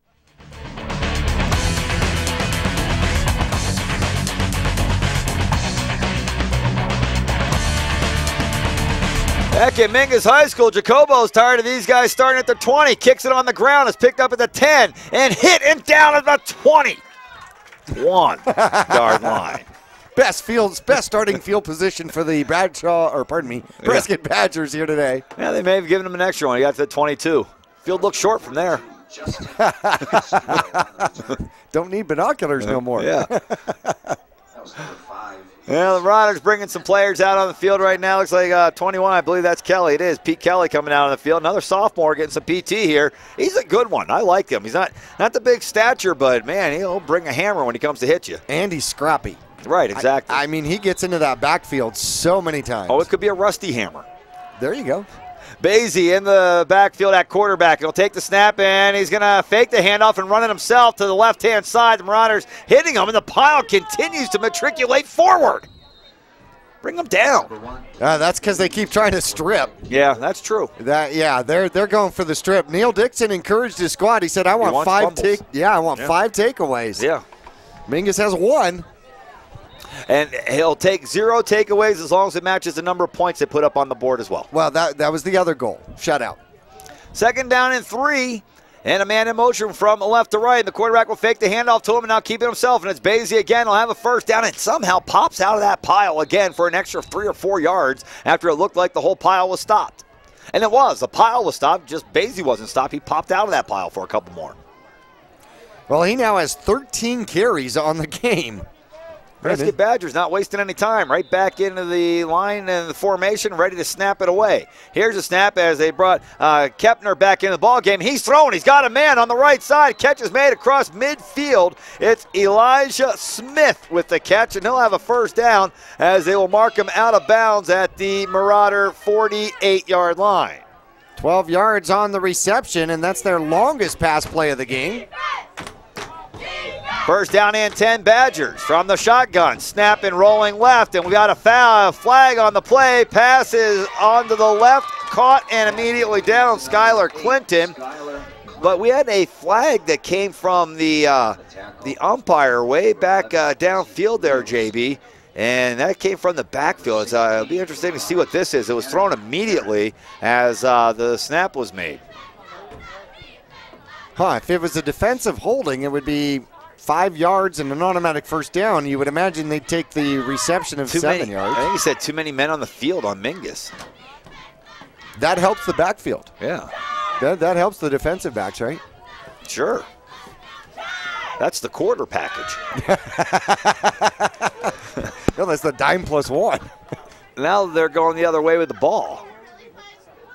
They said it was against me. Oh, they're going to go back to the original line of scrimmage. Okay. And now they'll move the ball 15 yards downfield. Ouch. And that'll cost the Marauder 15 yards. First down and 10. Now the Badgers have the ball at the Marauder 33-yard line after the too many men on the field call against the Marauders. 15 yards? First down and 10. And the Badgers look to snap the play from the shotgun. Kepner looking left. Kepner flushed out of the pocket. He's got a lot of room to run on the right. To the 30, to the 25. Running to the sideline and out of bounds at the 24 or 3-yard line. Looked like maybe a little extracurricular jawing going on over there as he ran out of bounds. And if you run the ball and then you run out of bounds and turn and say something to the, what can you say? What can you say? Oh, yeah, I ran out of bounds before you could hit me. Nanny, what do you say? Yeah, nanny, nanny, nana. Turn around, get back to the huddle. Second down and 1. And they brought Basie back in at quarterback. I wonder if he's going to run. He's got a man in motion from left to right, and Basie's going to run to the left. He's got a first down, still on his feet, and finally tripped up as he tripped over a Marauder defender that was on the ground. It was old number 10 that time, Jordan Upham. That'll get credit for the tackle. First down run, however, to the 17-yard line of the Marauders, and we're near the 2-minute warning. 2:05 left to go in the opening half. 17-0 Mingus. Here's a snap and a handoff going to Basie this time. How about that? That time they brought Kepner in at quarterback, and he turned around and handed it to Basie. Now, well, the Marauders are saying we've got the ball. Yeah, it looked like Collins came out of the pile with the ball. And the referee saying he's down. Yeah, we'll have a chance to look at that. Second down and 7. Can't throw the challenge flag. As the Badgers come back up to the line of scrimmage. Basie back in at quarterback. Man in motion from left to right. He'll fake the handoff to him and now run to the middle of the line. And he's not popping out of there this time, Jackie. The Marauders got him. They held him. They dragged him down, even though he was tackled on top of like 4 other guys who were under him. Gee, I wonder which Broyles has spy on Basie here today. Third down. Big play for the Marauder D again here as the clock's ticking away, down to 1:10 left to go in this opening half. 17-0 Marauders with the lead. Kepner in at quarterback. 1 man left, 1 man right, 1 man behind him, 1 in front. Here's a snap. Kepner takes 3 steps, looks left, looks to throw. Now he's going to try to run, hit in the backfield, and he's going to go down. Isaiah Baker comes up with a big play for the Mingus Marauders that time, forcing a 4th down. Wouldn't let him get away, and the tackle made at the 12. They need to get to about the 8-yard line for a first down. 40 seconds left to go in the opening half of play. The Prescott Badgers 4th down and 4 from the Marauder 12 and a timeout on the field. 35 seconds left in the half. 17-0. Mingus with the lead. Badgers thinking about going for it, thinking about the field goal. We'll be back to see their decision after this.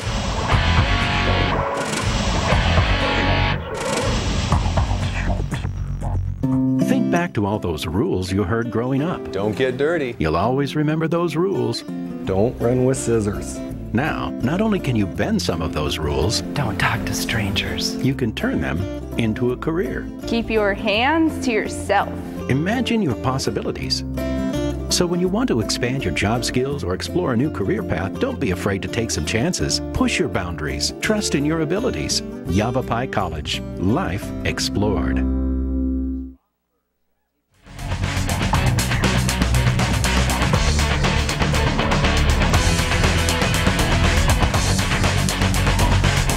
Fourth down and 4. Badgers at the Marauder 12-yard line. They're going to bring the kicker out once again.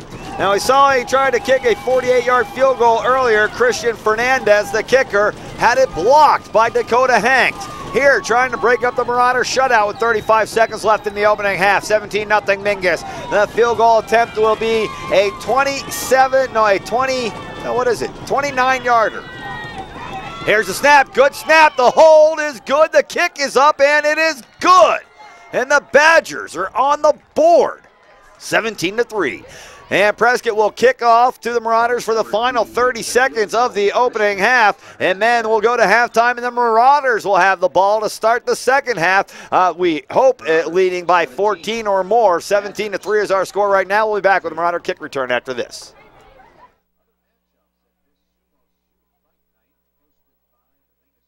Service, convenience, price. Taylor Waste is locally owned and voted #1 in residential garbage collection for the past 8 years in a row. And right now, new customers will enjoy 2 months free service with your switch to Taylor Waste. Add an extra container and take part in Taylor Waste's popular clean recycling program as well. Hi, I'm Chris Taylor, owner of Taylor Waste. We're proud to serve our friends and neighbors with service tailored to your needs.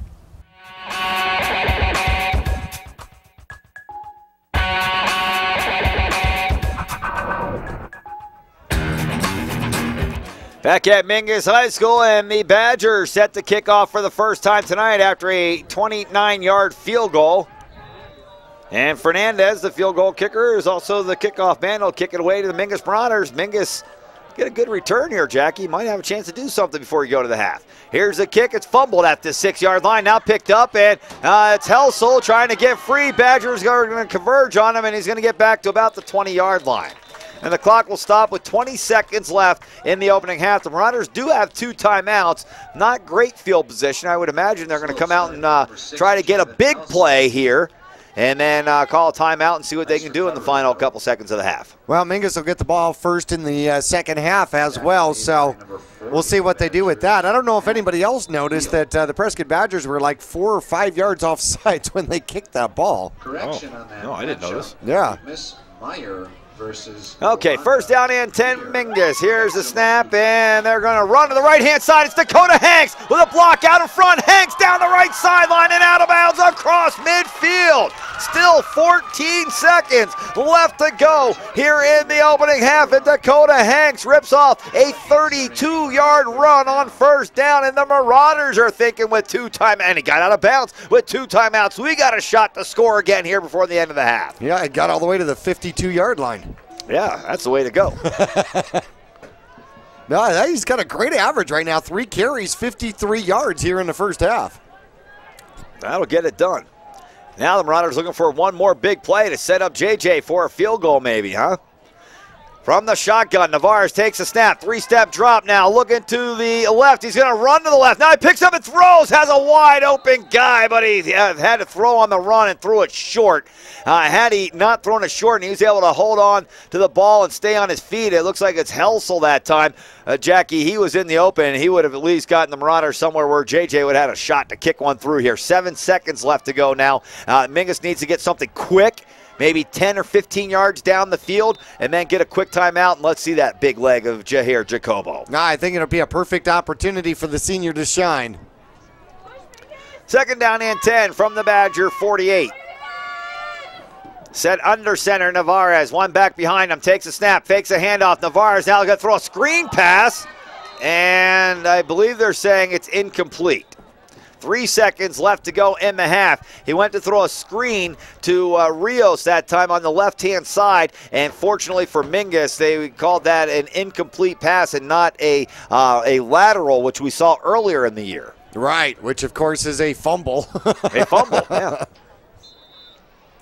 Well, that brings up third down and 48 with 3 seconds left to go here in the half. And let's see what the Marauders have up their sleeve. It's going to be a handoff up the middle. And still on his feet is Hanks, and he'll continue to get to about the 40-yard line. So Dakota Hanks picks up about 7 yards, 8 yards on the carry, and that'll take us to halftime with the Marauders on top. 17-3 over the visiting Prescott Badgers. Mingus in good shape. They'll have the ball to start the second half of play. 17-3, Mingus leads Prescott going into halftime. We'll be back with the halftime report brought to you by Larry Green Chevrolet. Coming up right after this. This is Travis Reed from Larry Green Chevrolet and Hyundai of Cottonwood. People often refer to us as the people place. Let me assure you, whether it's our involvement in the community or with our customers that visit, we make it a priority to keep that reputation. If you're in the market for a newer pre-owned car, truck, van, or SUV, you'll find our selection extensive and our sales team professional and courteous. Visit Larry Green Chevrolet and Hyundai of Cottonwood, 2 dealerships in 1 convenient location just off Highway 260 next to Walmart in Cottonwood. From all of us at Larry Green Chevrolet, Hyundai of Cottonwood, and the Green Auto Group, we're better, and we'll prove it. The Suzy Q Market is the most convenient stop for road trips, with 1,500 beverage selections and plenty of snacks. And save on Texaco fuel with your Safeway Rewards card. The Suzy Q drive-thru window is the most convenient way to pick up those essentials on the way home. Road trips start here. With something for everyone. At the Suzy Q Market. Next to KFC on Main Street, Cottonwood. Go Marauders! Think back to all those rules you heard growing up. Don't get dirty. You'll always remember those rules. Don't run with scissors. Now, not only can you bend some of those rules, don't talk to strangers. You can turn them into a career. Keep your hands to yourself. Imagine your possibilities. So when you want to expand your job skills or explore a new career path, don't be afraid to take some chances. Push your boundaries. Trust in your abilities. Yavapai College. Life explored. Service, convenience, price. Taylor Waste is locally owned and voted #1 in residential garbage collection for the past 8 years in a row. And right now, new customers will enjoy 2 months free service with your switch to Taylor Waste. Add an extra container and take part in Taylor Waste's popular clean recycling program as well. Hi, I'm Chris Taylor, owner of Taylor Waste. We're proud to serve our friends and neighbors with service tailored to your needs. Welcome to the Halftime Report, brought to you by Larry Green Chevrolet. They're better, and they'll prove it. In just a moment, we'll have a recap of the first half, including Marauder highlights, scores, and stats. Now, let's head back live to the press box. Here's Zach Calandra.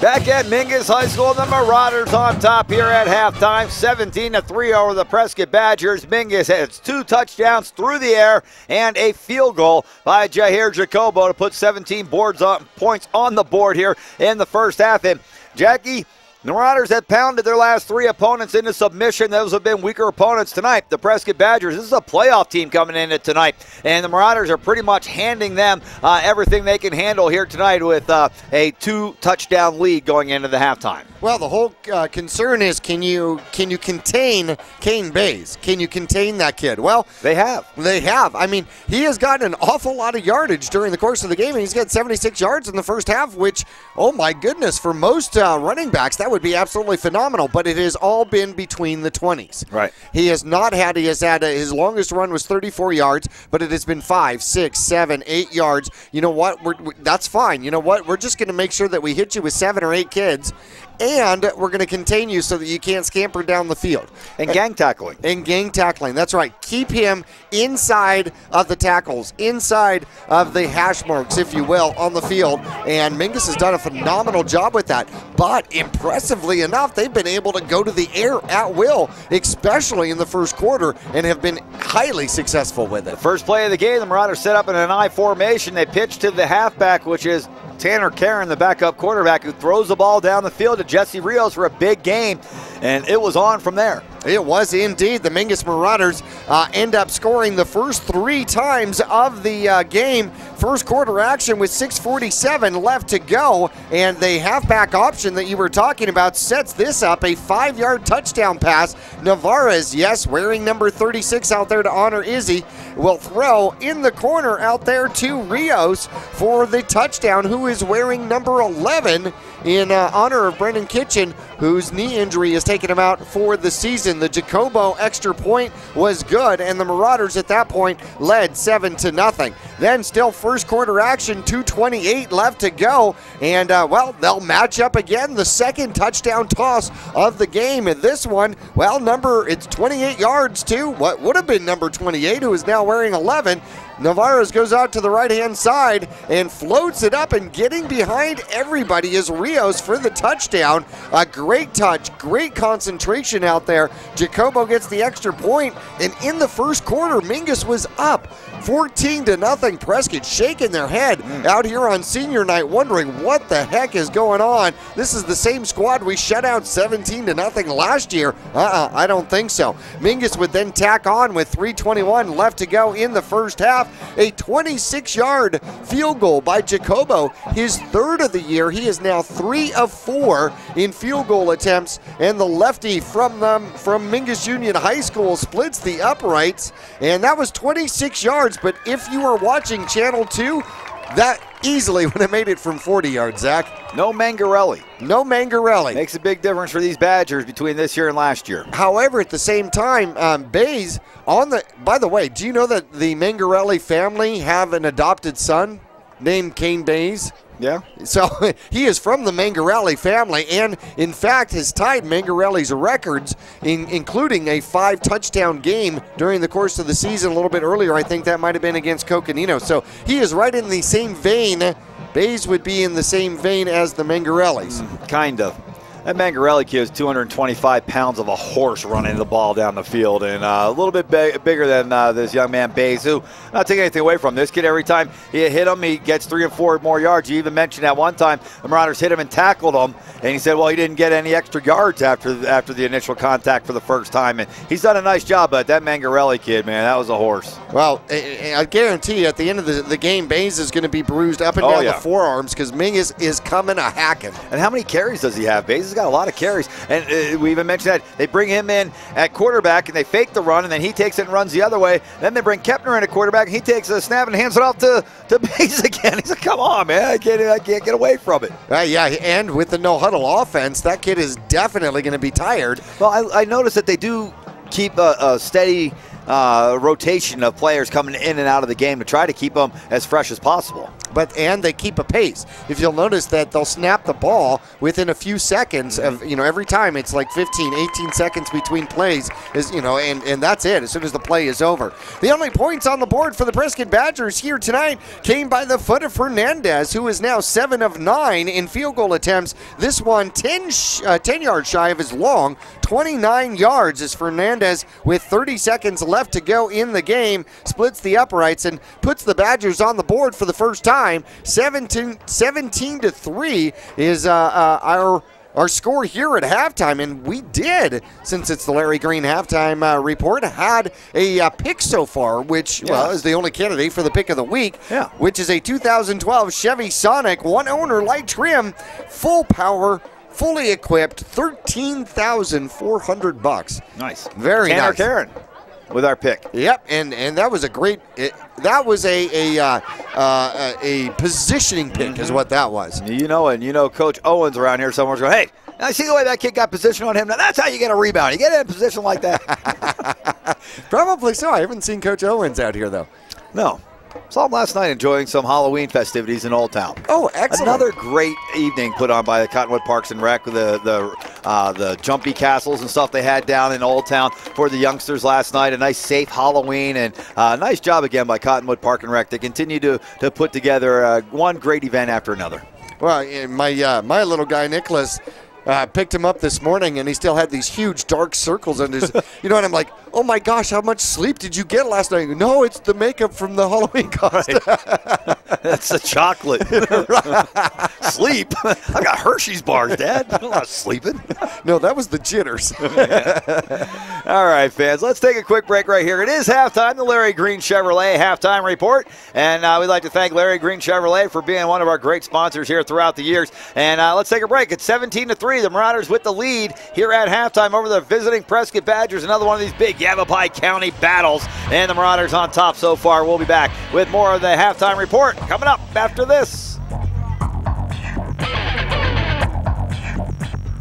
Digitel, a Verizon premium wireless retailer. Come in today for the latest from America's largest and most reliable wireless network, including nationwide unlimited talk from Motorola, LG, Samsung, Apple, and HTC. Find Digitel, your Verizon premium wireless retailer, in the Flagstaff Mall, in Cottonwood at 960 South Main Street, in Payson at 401 North Beeline Highway, and in Prescott with locations in the Prescott Gateway Mall, Willow Crossroads, and the shops at Prescott Gateway. The Victory Red Tag Model Year End Event. We're clearing out the last of our 2013 bikes. Now's the time to jump on our best deals on the best bikes on the planet. Get up to $2,000 in rebates, 0.99% financing, and a 5-year powertrain warranty. Get one while you still can. Visit Cottonwood Motorsports at Route 260 and Western Drive. Hi, I'm John Andretti for Window World, America's largest replacement window company. Made in the USA. That's a powerful statement. It's also our story. Window World was born here, and the products we sell and install are made here. Our stores are locally owned, so your money goes to work here in our community. We think that making American homes more energy efficient goes hand in hand with protecting American jobs. Window World, American made, American owned. Visit the new location at 101 Air Park Road in Cottonwood. Call 649-9111, ROC number 286642. Your local Taco Bell invites you to Live Moss. There are now 3 varieties of Doritos Locos Tacos at Taco Bell. Nacho Cheese, Cool Ranch, and the new Fiery Doritos Locos Taco. Convenient hours, drive-through, and open late every night. Visit your local Taco Bell, located on the corner of Highway 89A and Cove Parkway in Cottonwood.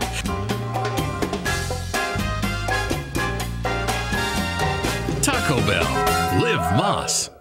2 things we can count on every year. A new set of tax rules and great weather here in northern Arizona. Jackson Hewitt Tax Service, locally owned and operated by Lewis Rice since 1997, is here for you all year long. Your neighborhood Jackson Hewitt Tax Office will help you in all of your taxing situations. Electronic filing is always free with your tax preparation at Jackson Hewitt Tax Service. Get more in return. Call 1-800-234-1040 for an office near you.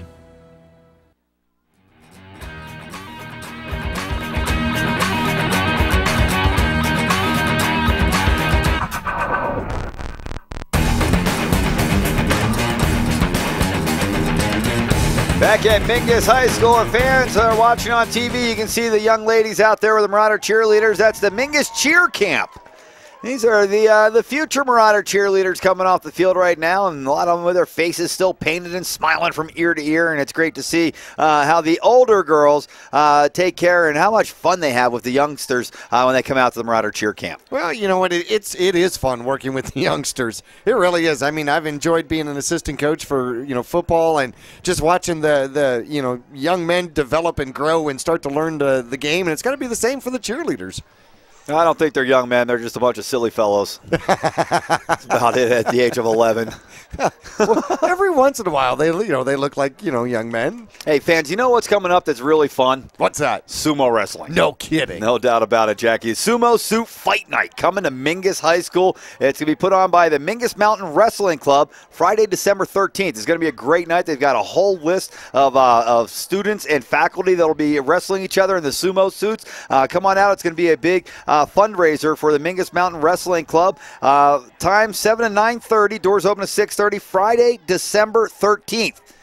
Friday the 13th for Sumo Night at Mingus High School. Oh, that'll be fun. Now, you were trying to match me up there with Coach Young in the sumo suits, but I'll have to do it early because I'll be out at the Burning Desire to Feed the Hungry food drive, so we'll have to tape it or something. No, fortunately, we have the technology to do that, Jackie. We do. And we can just play it over and over here on Channel 2 for everybody to watch you and Coach Young going at it. However, if I lose badly, I'd really not appreciate that. By the way, as you made mention, then you can play it lots of times. That's fine. Coach Young won't be happy with that. Mingus Mountain Wrestling Club, their practice schedule. This is for the little guys, though. Their first day is coming up the 4th of November, right around the corner. In fact, Monday. It might have already started by the time you're watching this replay of Mingus Marauder football. 3:45, and it's at the gym in Clemenceau building in the northeast corner of Willard and Mingus. Yeah, that sounds like fun. Now, what time is that? That's 3:45 to 5:30. Yep. And then, of course, then you can get more information on the Sumo Suit Night. They're going to have some fantastic matchups. Is that your daughter? That is. She's going to be wrestling? Heather's going to wrestle? Heather's going to be wrestling Omar Mariah. Oh, can't wait for the bell on that one. That's going to be a good one. She was supposed to wrestle Anthony Broyles. Ooh. That's a no-win situation. Well, Broyles is a smart kid. Right, no kidding. Instead, he's going to wrestle Marshall Schill. That'll be good. Nobody has matched up with Coach Young yet. Is that why you put me in there? Yeah, I said to be determined, so I wrote Jackie Bessler, only to find out that you'll be doing another great fundraiser here in northern Arizona on that day, a food drive. Yeah, the Burning Desire to Feed the Hungry food drive. That's our 27-hour food drive. And all across northern Arizona, which is a fantastic event. However, check this out. Coach McKeever versus Coach Dixon. That'll be a battle of the big ends. And then a couple of coaches from youth football going at it. Yeah, Corsell and Figgy. How about that? I'll take the 6'5" Figgy. Yeah.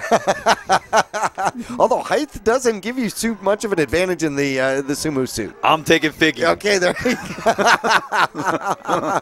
Awesome. Well, that'll be a great night. You can check it out, of course, and that'll come up on the 13th.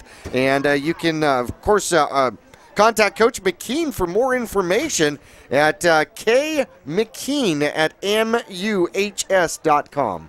All right, so yeah, a lot of wrestling stuff coming up. It's getting to be that season. Football winds down and wrestling picks up. Basketball as well. Don't forget about that. A lot of youth basketball. As a matter of fact, fans, if you have kids that want to play basketball on Friday nights here at Mingus High School at 6:30, 7 o'clock, the coaching staff has all the kids over in the gym going through drills. So you can come over and check that out as well if you have youngsters that like to play a little hoop in the wintertime. All right. You can still check with Cottonwood Parks and Rec, see if you can get in on their divisions as well. Yeah, and they got a new one for first graders. So if you have a first grader, 8-foot rims, Mighty Mite division, only first graders, should be a good time. So get them out there, get them started young.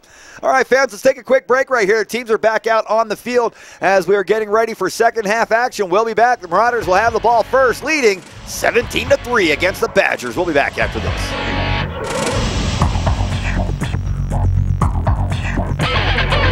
Almost half a century, Verde Valley Guidance Clinic has helped people seeking recovery from mental illness and substance use disorders. Now is the dawn of a new day in healthcare.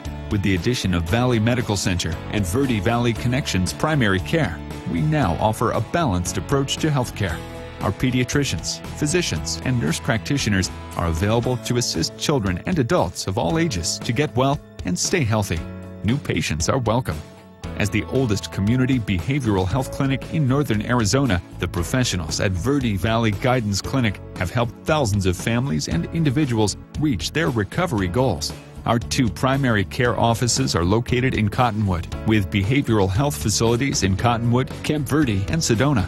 Our clinics now accept Access, Medicare, and private insurance. Verde Valley Guidance Clinic. We provide quality health care for both your body and your mind. Reese's Tire and Automotive Tire Pros give you more miles for your money. Locally owned and grown, Reese's Tire and Automotive Tire Pros will beat any competitor. Bring your best deal and they'll beat it on price, total service, tire quality, and arguably the best nationwide warranty. For 24 months or 24,000 miles and available at 30,000 locations coast to coast.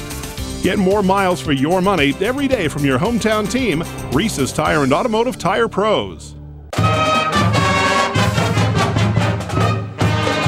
This has been the Larry Green Chevrolet Halftime Report. Keep it tuned here for the Mingus Marauder Larry Green Pick of the Week. Snag the snacks and the beverages quick, because half number 2 is getting ready to start. We'll meet you back on the air. Exciting Mingus Marauder football on Verde Valley TV will return right after this. Back at Mingus High School, the kick to start the second half is a short one. Bounced at the 13. It's taken there by Rios. Rios to the left-hand side of the field, and he'll cross the 20 where he's finally wrestled out of bounds. Made a nice move. He had three guys zeroing in on him. He gave him a little juke, a little stutter step to the right, and then ran left and was able to avoid the initial pursuit and able to get across the 20-yard line for the Marauders start. Well, Shell put on a good block out there on Roselli. In fact, they almost looked like two cars crashing in an intersection. Shell got the better of it. First down and 10 Marauders, leading 17-3 as we start the second half. Ball to the right side, a throw, and it's caught. It's going to be Simmons again. Simmons running over defenders across the 35 to the 36-yard line. No, it's not Simmons. That's the big freshman that time. That's Trevor Galloway with a big catch for the Mingus Marauders out to the 36.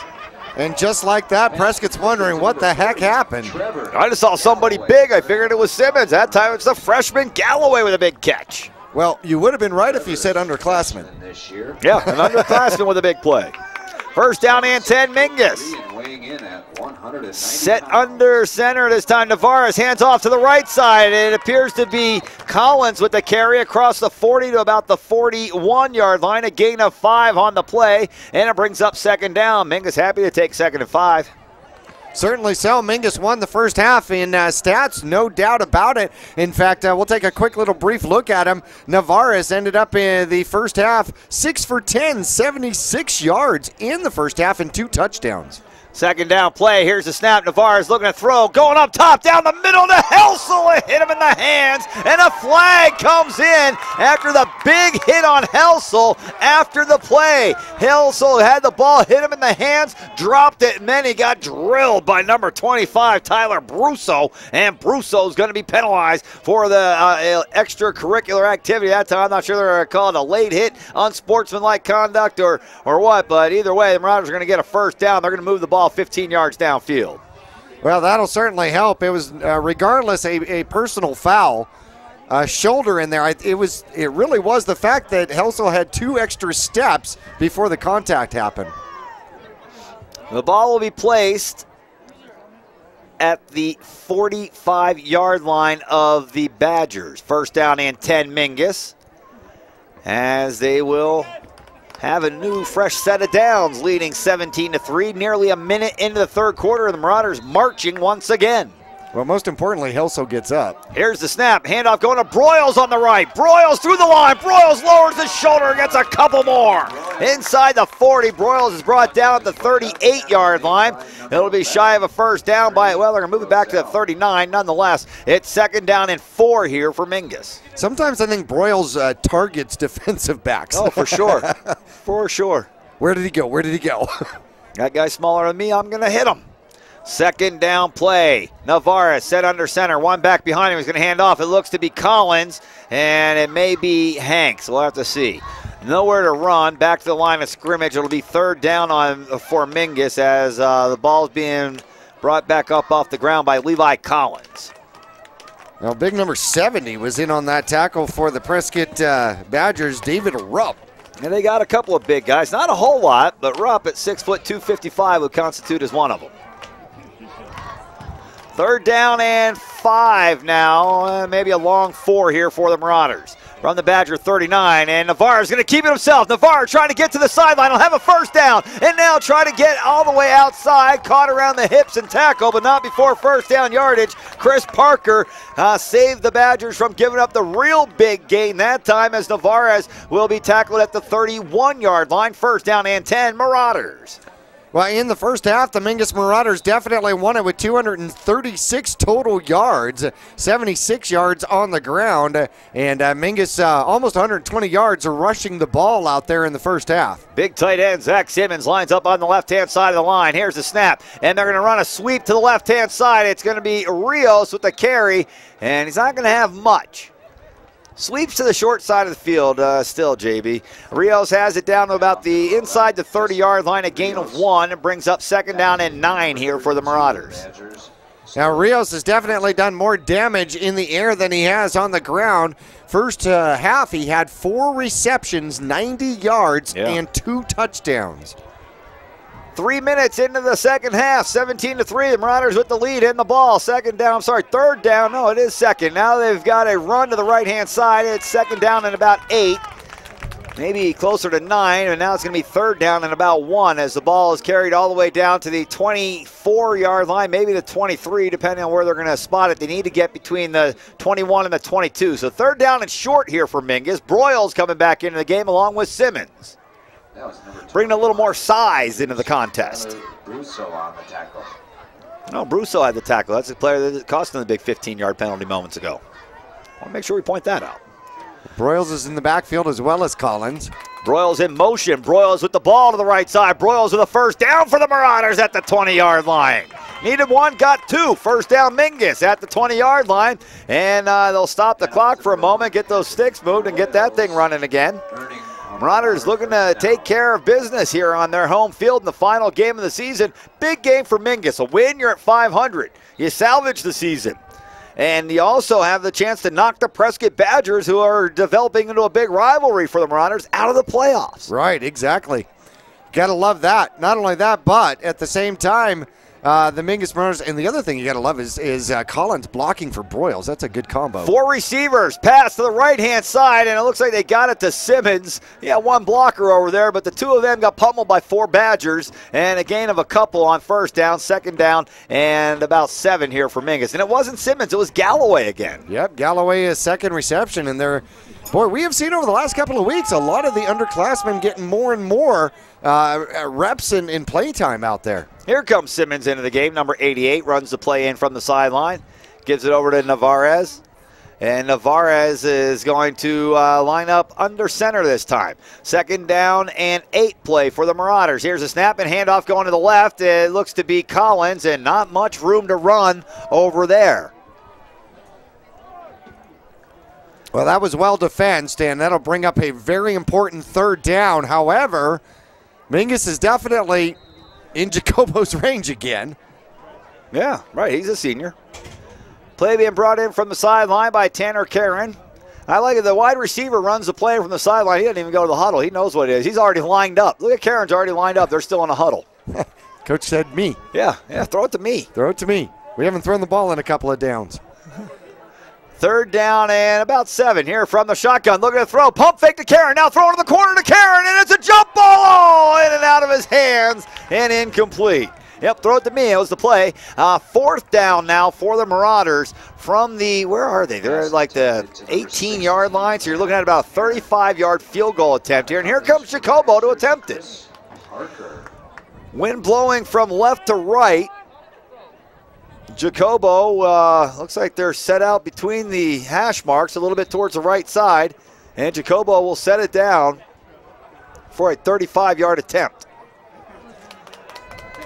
His second of the game. Yep. Awaiting the snap. Good snap, good hold. The kick is up. And it looks good.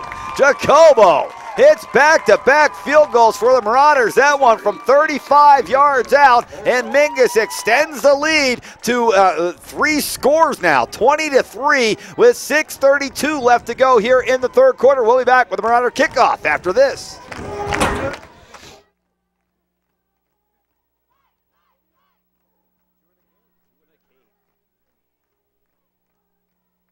Service, convenience, price. Taylor Waste is locally owned and voted #1 in residential garbage collection for the past 8 years in a row. And right now, new customers will enjoy 2 months free service with your switch to Taylor Waste. Add an extra container and take part in Taylor Waste's popular clean recycling program as well. Hi, I'm Chris Taylor, owner of Taylor Waste. We're proud to serve our friends and neighbors with service tailored to your needs.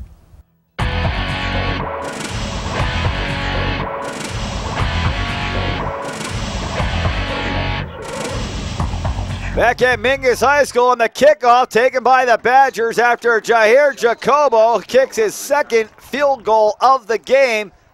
Let it sink in. Let it sink in. Yes, his second field goal of the game, a 35-yarder, and the Marauders lead 20-3 here with 6:26 to go in the third quarter. Badgers have it 1st and 10 from their own 25. Strange record. I cannot remember a game where we have seen 3 made field goals in a game, let alone 4 attempted. Yeah, no doubt. Dakota Hanks blocked the first attempt by the Prescott Badgers early in the game. Will Kepner back in at quarterback for the Badgers. In trouble now, down by 3, scores and going deep and nearly picked again for Mingus. And I think it was just kind of a bad read that time. The Marauder defensive back realizes now that had he just kept running, that ball was going to be thrown right into his hands. But he saw the receiver kind of give up, so he kind of gave up on it a little bit. And by the time he realized the ball was overthrown, it was too late to get to it. Well, you still have to play the receiver, and he had great position. He was deeper than the receiver. Here's a snap. Quarterback fakes the handoff, rolls right, throws right, has a man open on the right who makes a catch and then is hit immediately.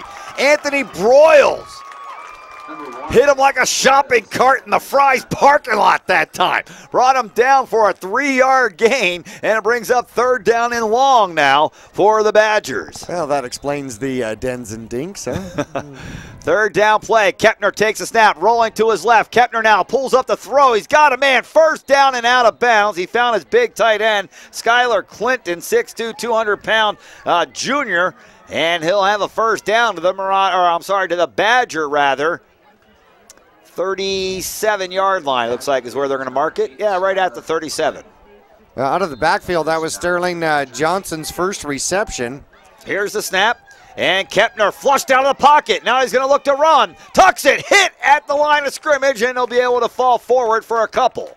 Clock continues to run as he did not get out of bounds that time. Tackle made by Rios. Doing it on defense, too, huh? Yeah. He's about everywhere. And Rios is that kind of kid. He's a senior. He knows this is his last game. Man, he's going to go out on fire. Leave it on the field. No doubt. Trips on the right. In pressure in the backfield. A big sack by the Marauders. Mingus comes up with a sack. And it looks like it's Zach Simmons that comes up with a big sack for the Mingus, moving the Badgers all the way back to their own 32-yard line. That's going to be a loss on the play of almost 10 yards as Zach Simmons comes up with a big play. Excellent job, and that was the negative play Mingus needed to slow down this drive. 3rd down and 15 now. Kepner takes a snap, looking left. Now he's flushed out of the pocket. He's going to run. The Marauders trying to get to him. They will at the line of scrimmage and bring him down at the 40. Well, now it's 4th down and 8 for the Badgers, as they have some decisions to make. 4:40 left to go in the third quarter. The Marauders are up by 3 scores. 20-3, and the Badgers will line up at least to punt this ball away. The Marauders better keep an eye on this guy. Yeah, he can take off at any particular time. Look at the spread in that offensive line. Awaiting the snap. It's a high snap. The good catch by the punter, and he'll get off a much better punt than the one we saw last time, which went for 18 yards.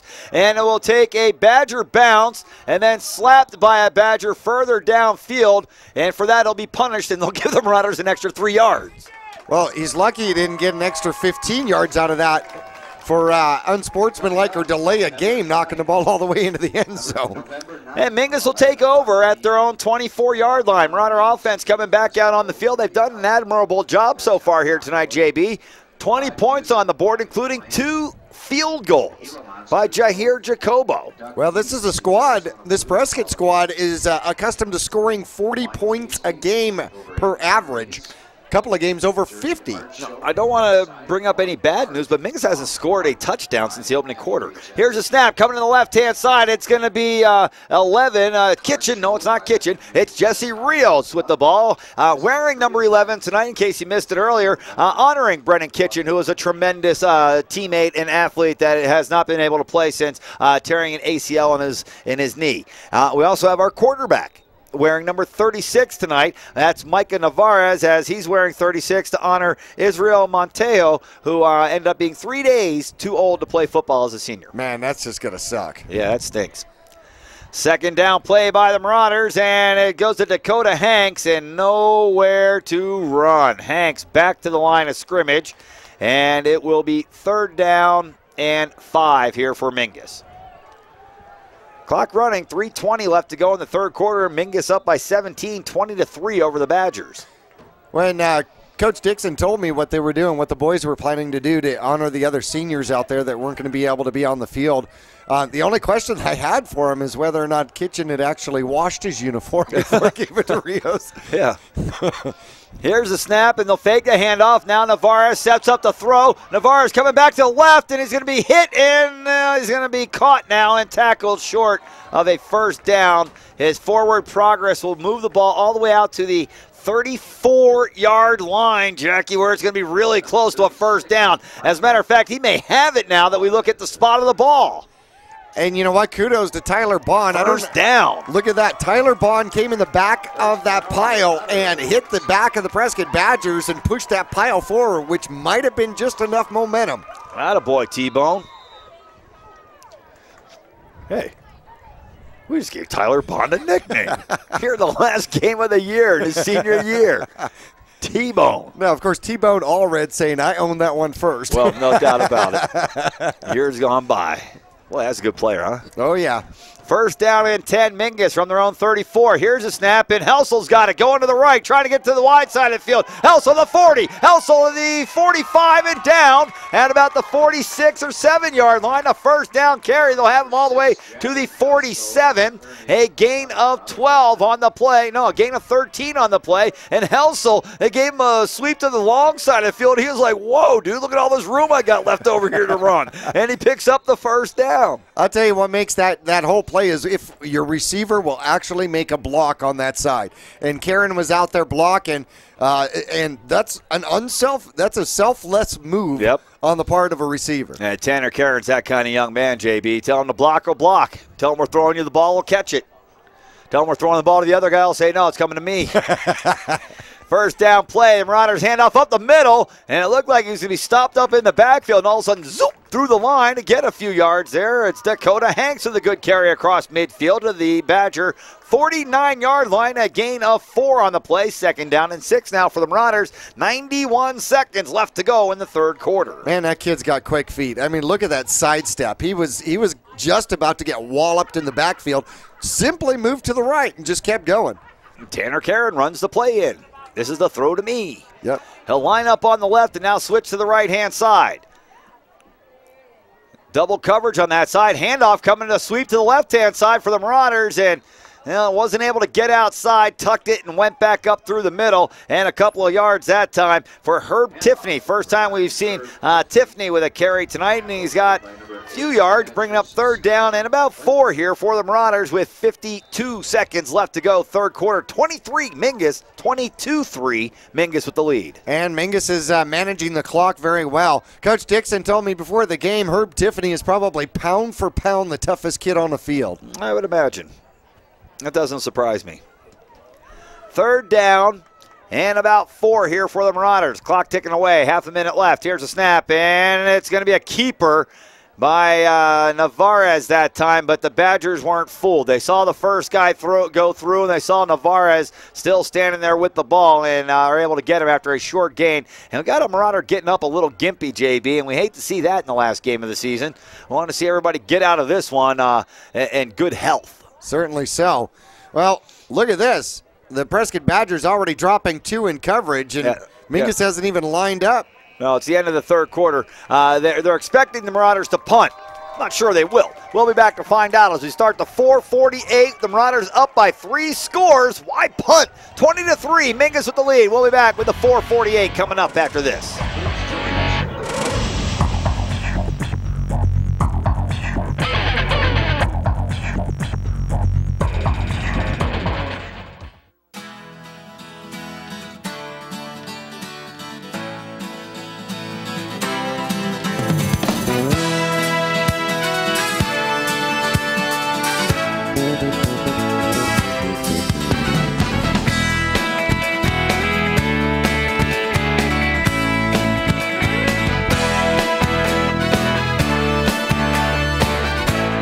Our whole team is here to help you get the most out of each workout here at the Cottonwood Recreation Center. Here in the Verde Valley, it's always a great time to ride. And for all your cycle needs, it's always a great time to visit D&K Service Cycle and ATV. Their certified technicians can keep your street bike or your dirt bike in tip-top shape year-round. Stop in and check out the full inventory of riding gear. At D&K, they can help sell your good used motorcycles too. Go to dkservicecycle.com and find out about the consignment program.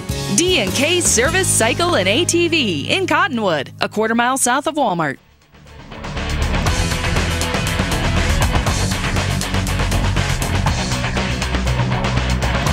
Back at Mingus High School, fans, while we were away, the Marauders came out and did punt the ball away. And what a great punt by Marshall Schill. It's down by the Marauders at the 1-yard line. Our fans at home watching on TV get to see the replay here as the ball is going out of bounds and taken by a Marauder at the 1-yard line. Got him backed up. This is the way the game landed up last night. You see that? Yep. A sack in the end zone for a safety in overtime gives the Dolphins a win. Here's a snap in the backfield. A handoff will get out of the end zone and, well, down the field and break it into the open to the 10, to the 15, to the 20. And now knocked out of bounds. The Marauders had them 1st and 10 at the 1-yard line. One play later, it's the Badgers 1st and 10 from their own 27. Chris Wright with his first carry of the second half, and that was just tackling faux pas out there. The Mingus Marauders had him several times. What a big run on 1st and 10 from your own 1. And from the shotgun, quarterback takes a snap, looking to throw, screen pass left side, nope, incomplete, threw it behind the intended receiver, Skylar Clinton, who came back for it and tried to make the play, but the ball hit the ground before he was able to secure it in his hands, and it falls incomplete, bringing up 2nd and 10. Kepner in the second half is 2 for 4 throwing the ball, only had 5 attempts in the first half. He's only got 12 yards in the second half, 34 in the game. Badgers down by 3 scores, back into that hurry-up offense, man in motion from the left to the right. You'd think this might take a little bit of the running game away from the Badgers, but not so. They continue to try to run the ball. Oh, how about that big hit after the play and no flag on the field? How about that? Did you see that, Jack? I did, and that's why you do it behind the line, Judge. Huh. That's frustration by these Badgers. Oh, they are very frustrated. You got to think some of these Marauders are out there going, so what are you guys doing next Friday? Here's the snap. And looking to throw. Kepner does throw. He's got a man, makes the catch. No, he does not make the catch. The referee says the ball hit the ground. And a little argument over there by Clinton. And, well, I guess not quite the persuader that his namesake would be. No, this is Skylar, not Hillary. I was thinking Bill. Okay. 4th down and 6. The Badgers got to go for it, down by 3 scores. Oh, there's movement. There is movement. And the Badgers are pointing to the Marauders. The Marauders are pointing to the Badgers. And the referee says false start offense. All right. It doesn't matter. No. It's who the referee points at, That's right. That is a deciding factor. And it certainly doesn't help your case at all when you're Jed Jacobson on the offensive line and you get up and throw your hands in the air. Yeah. Why do they do that? And now they'll punt, we think. Awaiting the snap, and the punt is off. Okay, and the Marauders look like they're going to try to get away from it. Everybody's yelling, get away, get away, get away. And a good roll after the ball hit the ground. And will roll all the way down about the 26-yard line, maybe the 27, depending on where they mark it. And the Marauders will have good field position. 10:47 left on the clock. We've seen the Marauders throw the ball quite a bit tonight. Now I think they're going to look to go back to the old bread and butter, run the ball, run the clock, win the game here, JB. Yep, being up by 3 possessions here in the fourth quarter, they can certainly afford to be a little bit more conservative. But here's the biggest issue of the game. Mingus has not given the ball up, no turnovers. I think the Marauders are asking the Badgers if they want to go watch the Bradshaw game next week. Speaking of which, Bradshaw's having the time of their life, losing 32-0 to Quinn Creek. Here's a snap, and the Marauders are going to run to the right side, and not much room there. As a matter of fact, I think they lost a yard. They did. Well, Dakota Hinks did his job. He got the clock rolling. Right, that's what they're looking for at this point. So even with the Badgers, with the Prescott Valley Bears losing tonight, Jackie, if the Marauders should hold on and win this game, they'll still be the section champion. Yes, they will, because they will have one loss in the section. And Prescott will have 2. And tonight's game is not a section game for them. This is a freedom game for the Badgers tonight. No, it's a section game. I thought they were playing Queen Creek or something. Oh, for the Bradshaw Bears. Bradshaw, yeah, for Bradshaw. Yes. The Marauders looking to run the ball. They've got a big run down the sidelines. Tavares to the 50, to the 40. There's flags on the play as Tavares is tackled at the Prescott Badger 34-yard line. But the flag way back around the line of scrimmage, and it looks like this one is coming back, holding on the Marauders. We've got a Badger on the far side of the field being helped off the field by a coach and another player. Looks like it's number 7, Jared Tiffenholler, who has been their best defensive player all season long. Yeah, he leads the team. In fact, he's got 10 sacks with his sack here tonight. Please come to the announcer's booth. And that'll be a costly penalty. That works out to be over a 50-yard penalty. Man, the Marauders had the ball way downfield, and it's coming back now. And it stops the clock. Well, only momentarily. They'll start rolling it right about now. Good guess. And it's rolling. 9:50 left to go in the ball game. 20-3, the Marauders with the lead. They've got the ball second down and about 20 now from their own 17-yard line. Man in motion is Broyles. And a handoff going back the other way. Breaking one tackle, trying to get to the sideline. It's Rios. Rios with the first down and down the sideline. He goes to the 50, the 45, to the 40. Rios makes a move back into the middle of the field, but sounds like they're saying that he stepped out of bounds somewhere. They did. Before midfield is where they're going to mark him out of bounds at the Marauder 48-yard line. Nonetheless, a first down and a big run by Jesse Rios for the Mingus Marauders. He's had a great game so far here tonight.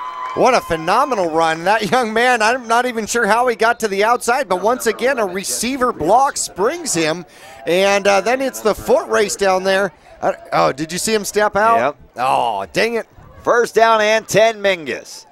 Navarre set under center, takes a snap, handoff coming to the right-hand side. It's to Broyles. Broyles firing through the line out to the open to the 30-yard line. Broyles at 25 to the 20. Broyles still on his feet and tackled out of bounds inside the 15. First down and 10 Mingus at the Badger 12. Anthony Broyles running like an elk down the left-hand side of the field. He's trying to bring the contact to the defender as they go out of bounds. The Marauders can get a first down inside the 2.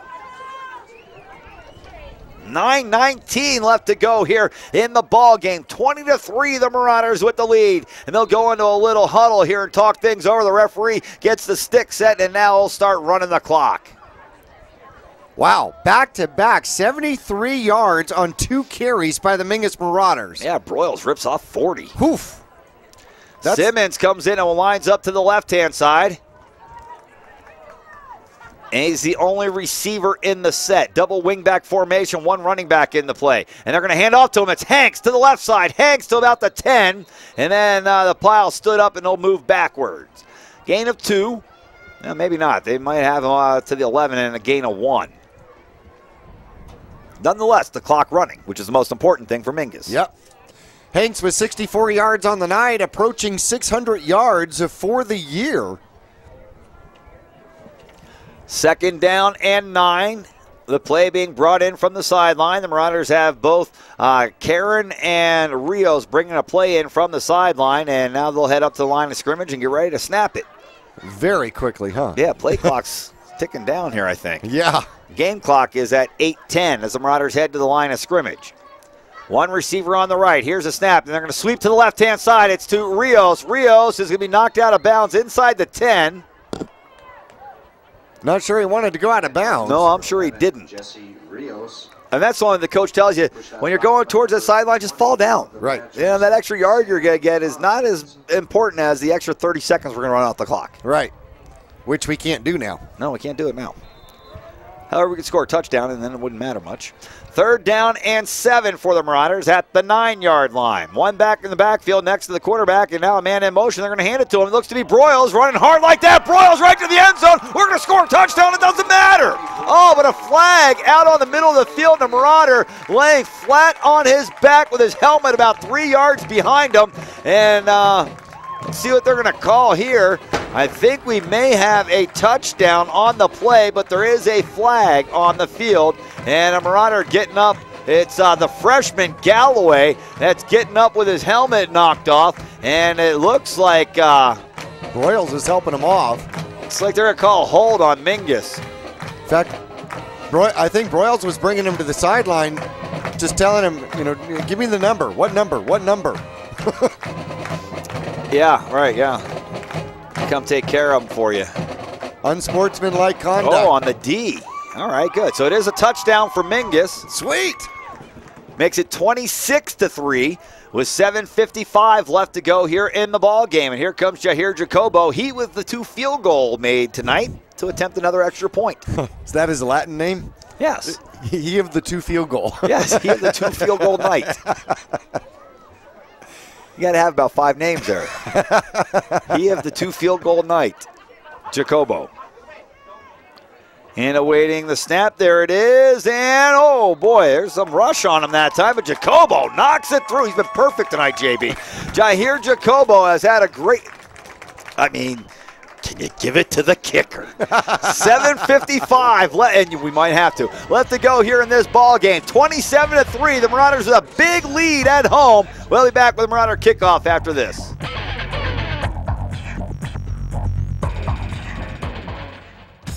Reese's Tire and Automotive Tire Pros give you more miles for your money. Locally owned and grown, Reese's Tire and Automotive Tire Pros will beat any competitor. Bring your best deal and they'll beat it on price, total service, tire quality, and arguably the best nationwide warranty. For 24 months or 24,000 miles and available at 30,000 locations coast to coast. Get more miles for your money every day from your hometown team, Reese's Tire and Automotive Tire Pros.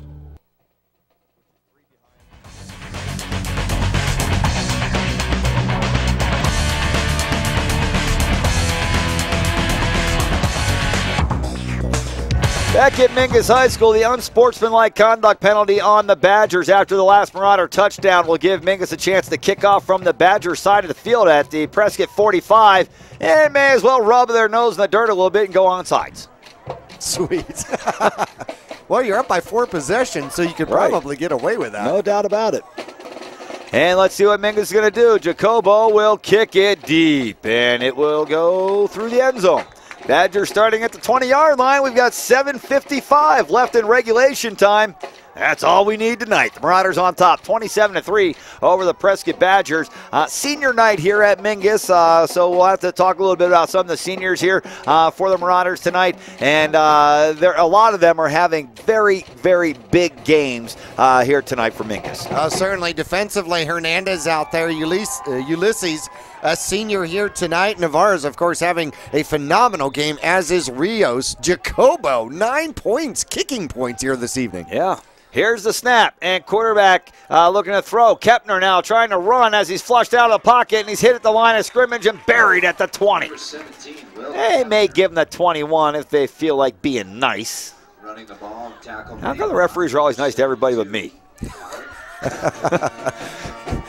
It's going to be a gain of 1. They could know you. Well, yeah, that's usually the case.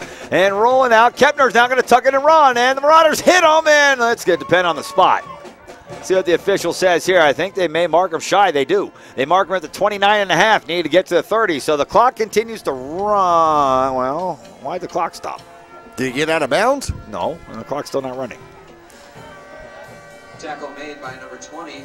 Okay, now the clock is still not running. Here's the snap, and it's going to be a handoff, or the quarterback may have kept it himself there, and a first down because they didn't need much.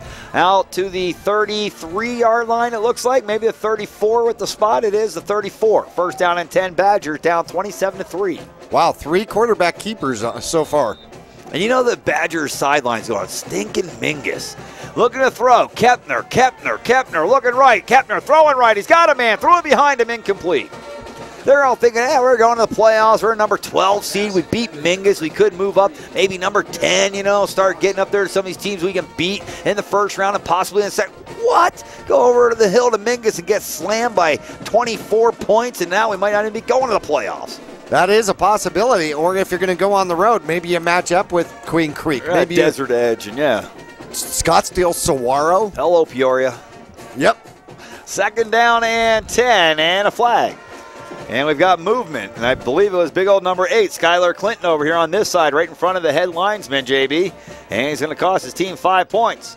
He wasn't moving. He was just 5 points. They're going to be -2. Mingus wins 27 to -2. Yeah. It's integers night at me. Oh, boy. Here we go. Here's the snap. And Kepner flushed out of the pocket again. Chased down by Broyles. Broyles has him. He throws it up for grabs. And, wow, it's grabbed by his guy. How about that? What a nice play by whoever that was that came back to make that catch. Looks like is it number 9? Oh, yeah, 9. Anthony Larson. And Larson comes up with a big catch. It's short of a 1st down, not by too much. It's going to be 3rd down and about 2 here at the at the Badger 42. Great job. He came from nowhere, coming back to help out his quarterback. Haven't even mentioned his name all night. Here's the snap, and looking to throw again to the right side. It's batted in the air. Oh, and the quarterback catch it again? If he did, that wasn't very smart. Number 1, I think they're going to... Yeah, he caught it again. Bring up 4th down. So, oh, wait, now they're going to say incomplete. And it looked like they were going to mark it all the way back at the 37-yard line. Now they're saying incomplete, and they move it back out to the 42. Where it's 4th down and 2 for the Badgers, and I think they'll go for it. You think? Yep. 7 minutes left and down by 24. I don't think they've got a choice. They should line up the punt and fake it. Yeah, I'm going to be fooled by that one. Yeah. Trips left. Man in the slot goes in motion. Here's the snap. Fake the handoff. Quarterback's going to look to run. Quarterback hit. Oh, man, he's going to make a nice move and pick up a 1st down. He's still going across midfield. Mingus had him at the line of scrimmage. But old number 1, Kane Bazy's able to lower his head, break a tackle, and get some more after contact all the way to the Mingus 48-yard line. Well, that young man had 16 carries for 98 yards in the 1st half. That's only his 2nd carry in the 2nd half. 1st down and 10 now from the shotgun. Kepner's back in at quarterback. Twins left, twins right. Flags flying from everywhere. That was almost a poem. Yeah. Twins on the left of me, twins on the right. And the flags are fired from everywhere. After the game tonight, that sounded better the first time. Yeah, that's because it was impromptu. Right, yep. It's probably the best I could do at a children's book. And I'm not good at stuff like Abraham Lincoln speeches. Going to the right, look at the throw. Kepner, high throw, wow, how'd he get it to that guy? Who made the catch? Here's another guy that had no idea the ball's going to hit him in the stomach, and Elijah Smith ends up with a big catch and near a 1st down. Looks like he's going to be just shy at the Marauder 39-yard line. It looked like he was throwing to the guy in front of him, and it went up over him and the Marauder defender, like hit the guy right behind him, and he's like, whoa, I got the ball. And it very well could have even been tipped. It may have been. The quarterback flushed out of the pocket. Kepner now with room to run. Kepner trying to make a move on the Marauders. Now will break a tackle and then be hit by 3 players and down. That'll stop the clock for a moment. Under 6 minutes, 5:57 left to go in the ball game. A 1st down run all the way to the Mingus 31-yard line, and the Badgers are back to the line of scrimmage as the clock gets started in motion. Here's the snap. Kepner rolling right. Kepner pump fake. Kepner still rolling. Kepner throws it out of bounds to avoid a sack, and he is flushed from the pocket, threw it out across the line of scrimmage, all that stuff that you have to do to not be called for intentional grounding. Well, Mingus has gotten to the quarterback 3 times here tonight. So far defensively, Mingus has had a great night. Dakota Hanks blocked a field goal attempt. Collins has a sack for 10 yards. Karen has an interception. Another sack by Baker for a yard. 7-yard sack by Simmons. Here's a snap on 2nd and 10. They're going to hand it off. Coming to the left-hand side. And 1st down and then out of bounds. Are they going to say? Yeah, that's going to stop the clock. Well, that's not what Mingus wanted. And it's a 31. Chris Wright with the carry. And we haven't called his name in a while. He got the first carry of the game and a couple more after that. But I don't remember calling his name too much. No, wow. His most important carry was from the 1-yard line where he got 25 yards. Yeah, I remember that one. 1st down and 10 from the Mingus 14. Here's the snap. Kepner rolling out. Kepner hit it, and he's going to fumble. It's picked up by Wright. Wright still got the ball, and Kepner is over there shaking some cobwebs out of his helmet after getting drilled by Jesse Rios. And Kepner still a little shaken up, and a flag came in well after the play. as the ball was carried all the way down to the 15-yard line. It would have been a loss of 1, but we'll have to see what this flag is for. The Badgers look like they're backing up. And Broyles is giving us the signal that this is going against the Prescott Badgers. Now, Broyles right in the middle of the discussion with the referee. Yeah, it's going to be against them, so we'll move them back a little bit here. Unsportsmanlike, another. Again, indeed. And this is just knowing that you needed to win tonight, and you're getting it handed to you. Yep. And Coach Young wanted this one real badly. Tell you that. Well, that's interesting. So Rios gets a 9-yard sack, a 9-yard run off the fumble, and then the unsportsmanlike. After the play, moves the ball all the way back to the 29-yard line. They need to get down to the 9. So it makes it 2nd down and 20 now. Oh, I'm sorry. They need to get to the 4. And here's another sack by the Marauders. It's Levi Collins getting in there to make the sack. Who is it in there with him? Let's see who the other player is with him. Turn around, young man. I believe it's Zach Simmons. And it is. Simmons and Collins come up with a sack as they knock Kepner down all the way back at the 42-yard line. And, wow. A 13-yard sack. I'll tell you what, watching that replay, they missed that one by about 3 yards. That's from all the way back at about the 45. And 3rd down, and it says 40, almost. 3rd down at about 38 right here. As the ball's at the 42, they need to get to the 4. And they bring Basie back in. He's going to throw. Hit as he throws. The ball's up in the air, and it's incomplete. Falls to the ground at about the 12-yard line. Would have been short of a 1st down anyhow. And now, 4th down and 40 officially on the board. So we're going with that. As the Badgers look to the sideline. Now, what do the Marauders do here defensively, JB? They need to get to the 4. It's 4th down. They've got it at their own 42. I put 3 guys at the 10. Right. That'll work. The ultimate prevent. Well, yeah, we're preventing you from getting to the 4. Right. Speaking of 4, there's 4:35 left to go here in the ball game. It's 4th down and 40 officially on the board in the 4th quarter. Here's the snap. Kepner looking deep. Kepner throwing towards the end zone, and it is tipped and incomplete. The Marauders take over on downs. Well, good defense by Mingus. 5 players back there around the ball. That's what you got to do when it's 4th and forever. And now look at Broyles out there with Chris Wright from the Badgers. A little sportsmanship going out there giving each other a hug out on the field. This might be the last time these 2 players line up against each other. Yep, they've very likely had at least 3, if not 4 years against each other. Right.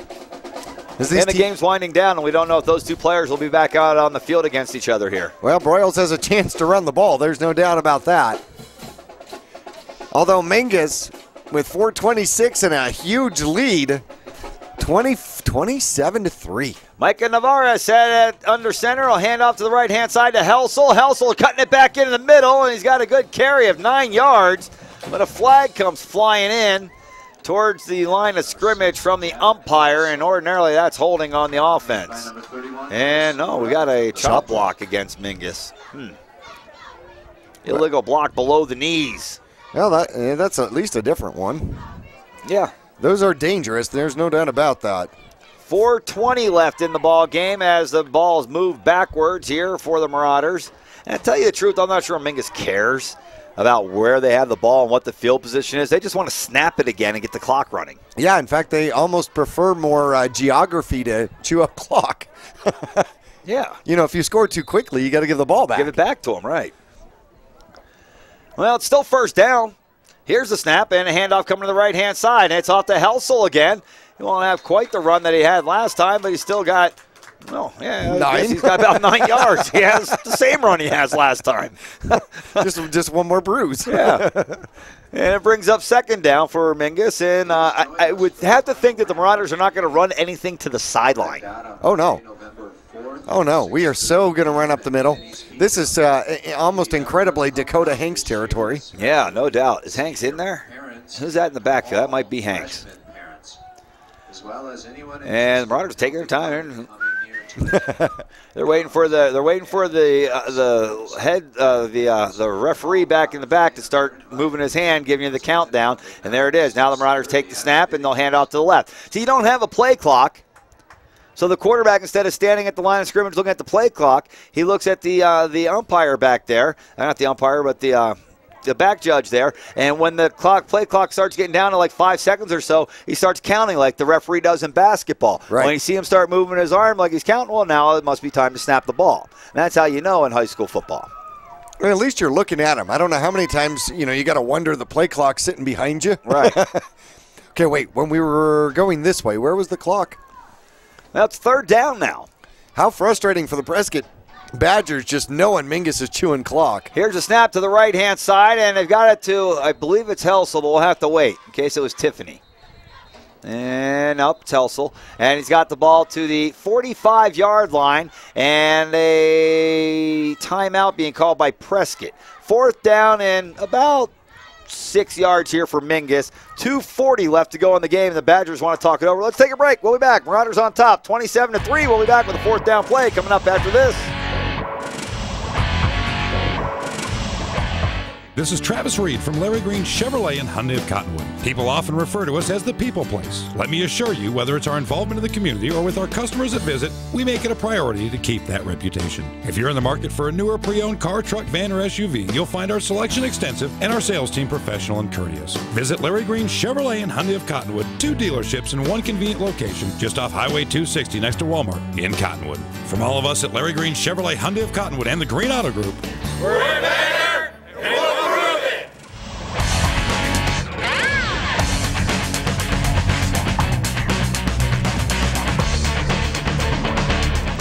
Back at Mingus High School, the Marauders were about ready to punt the ball away, and then, oops, a couple of guys fell across the line of scrimmage, and that'll just give old Marshall Schill 5 more yards to punt that thing. He had a great punt the last time where he pinned Prescott down at the 1-yard line. Great coverage out there. I love it when Jake Hockman, moves early and then pounds himself in the helmet. What a great kid. I saw him last night. Great kid. Unbelievable young man. Schill with not as great of a punt here. It will, however, take a Marauder bounce, and now it's picked up and trying to return it down the right sideline. And to the 30-yard line, bounce backwards and still going. To the 33, bounce backwards and still going. And now hit and drilled at the 30-yard line. You got to like it when a kid gets hit 3 times before he goes down. The last one, just a pile driver. And you know what's great, though? And this is what I love. Because, you historically you have to live with this. You got hit like that from the punter. Is that who hit him? Schill? Right. Schill. That's not your typical punter, though. No, I got hit by the linebacker. He just happens to kick. Right. At 6'1", 190. Right. No, Schill said, he'll hit you. Yeah. Stop moving. Yeah, right. Just go down. First down and 10 from the 30. Kepner in at quarterback. Takes a snap. Oh, no, it's some new guy in there. It's Quentin Benner in at quarterback, and his pass down the field is caught at the 46-yard line. A first down to number 9. That's Anthony Larson, who made a catch earlier tonight.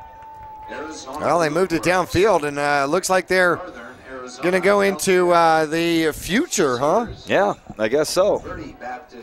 He's a junior. He is a junior. Here's a snap, and Benner looking to throw again. Under pressure, he throws, has a man, hit him in the hands. Larson couldn't hold on to it that time, and it falls incomplete.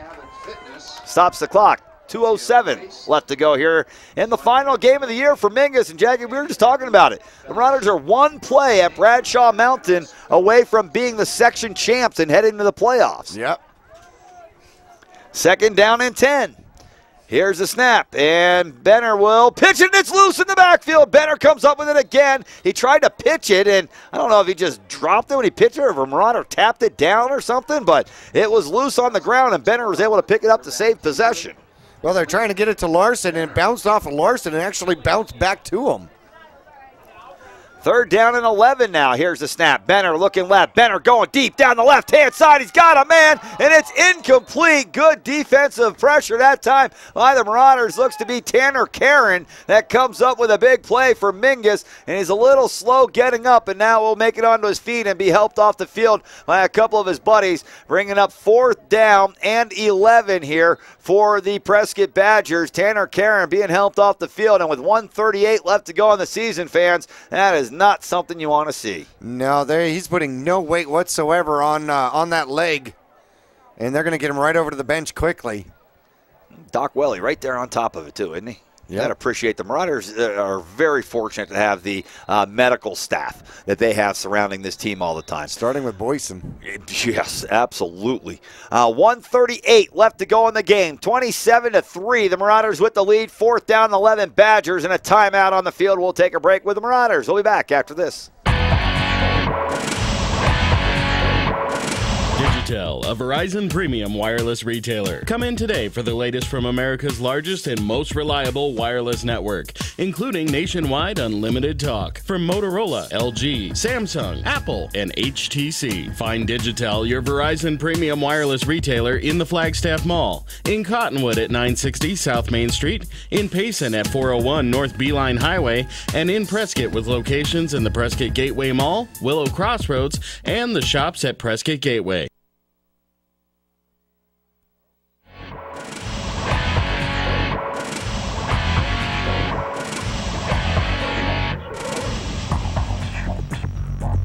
Back at home in the Cave, the Marauders with a comfortable lead, 27-3 with 1:38 left to go in the game. 4th down, 11. Badgers look to throw, and the quarterback's going to tuck and run now. Now he's going to be hit, and he's going to be hit shy of a 1st down. Good open field tackle by the Marauders.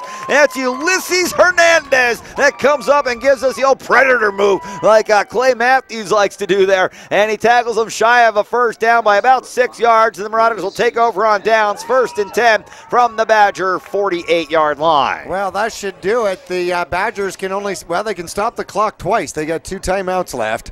So they could potentially get the ball back. Mingus would not have to, or if they kneeled. They're going to kneel. They're going to kneel. They're going to eat up, they're going to eat up the rest of it, shouldn't they, huh? Yep. Even with the Badgers calling timeouts, the Marauders should still be able to run out the rest of the clock. Yeah. Lining up in the victory formation is our favorite play right here. The Marauders are going to go to 5-5 on the season. There's a snap. Navarez takes a knee, and the clock will start running. And now the players are all out there shaking hands, but the Marauders are going to have to snap it again. Don't want to start shaking too quickly here. I mean, I guess you can shake hands if you want. That's sportsmanlike, but the Marauders will still have to snap the ball one more time. Now, wait a second. We don't have a clear champion for the Yavapai Cup. No, we'll have to play again. Yes, I think so. What do we do? Points against? Mingus might win that. Could be. Because, between the two teams, Mingus only gave up 17 points. That's we got 20, scored 27, so Prescott's out of that. Yep. Well, Prescott scored 49 against Bradshaw. Ooh, well, so Bradshaw's out of that. There's 49 on them. So the Marauders only gave up 17 in the series, and both those teams gave up well more than that. So the Marauders are the Yavapai County champs. Woo, us! And Mingus takes a snap and takes a knee, and quite possibly have knocked the Prescott Badgers out of the playoffs, and that's what the Marauders were looking to do here tonight. Build this rivalry up, and what better way to build up a rivalry than to knock your rivalry in the chin 1 week before the playoffs start? No kidding. Marauders will take a knee, and that's the final snap of the season. The Mingus Marauders end the year at 5-5 with a victory over the visiting Prescott Badgers here tonight. 27-3 is our final score. The Mingus Marauders win. The Marauders win. Finish the season at 500. It will not be a losing year for Mingus as they win their final 4 games of the season. The JV squad was good. The freshman squad was good. This one finished off the season in strong fashion. Things in the future looking good here for Mingus Marauder football. Let's take a break right now. We'll be back with the post-game report coming up after this.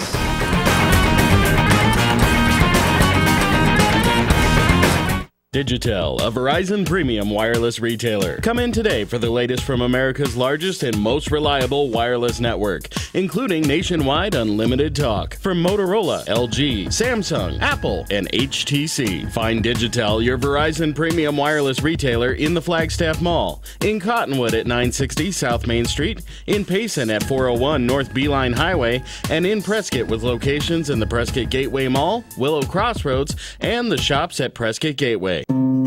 Remember all those rules you heard as a child? Do not play with fire. You'll always remember those rules. Don't sit so close to the screen. But now there are times you may have to challenge those rules. Stay inside the lines. And bending those rules may even lead to a career. Pick up your toys, kids. Imagine all the possibilities. When you venture out to make your life your own, remember the rules, but don't be afraid to take chances. Explore your sense of wonder. Feed your curiosity. Yavapai College. Life explored.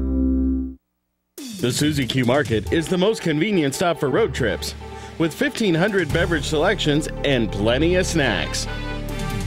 And save on Texaco fuel with your Safeway Rewards card. The Suzy Q drive-thru window is the most convenient way to pick up those essentials on the way home. Road trips start here. With something for everyone. At the Suzy Q Market. Next to KFC on Main Street, Cottonwood.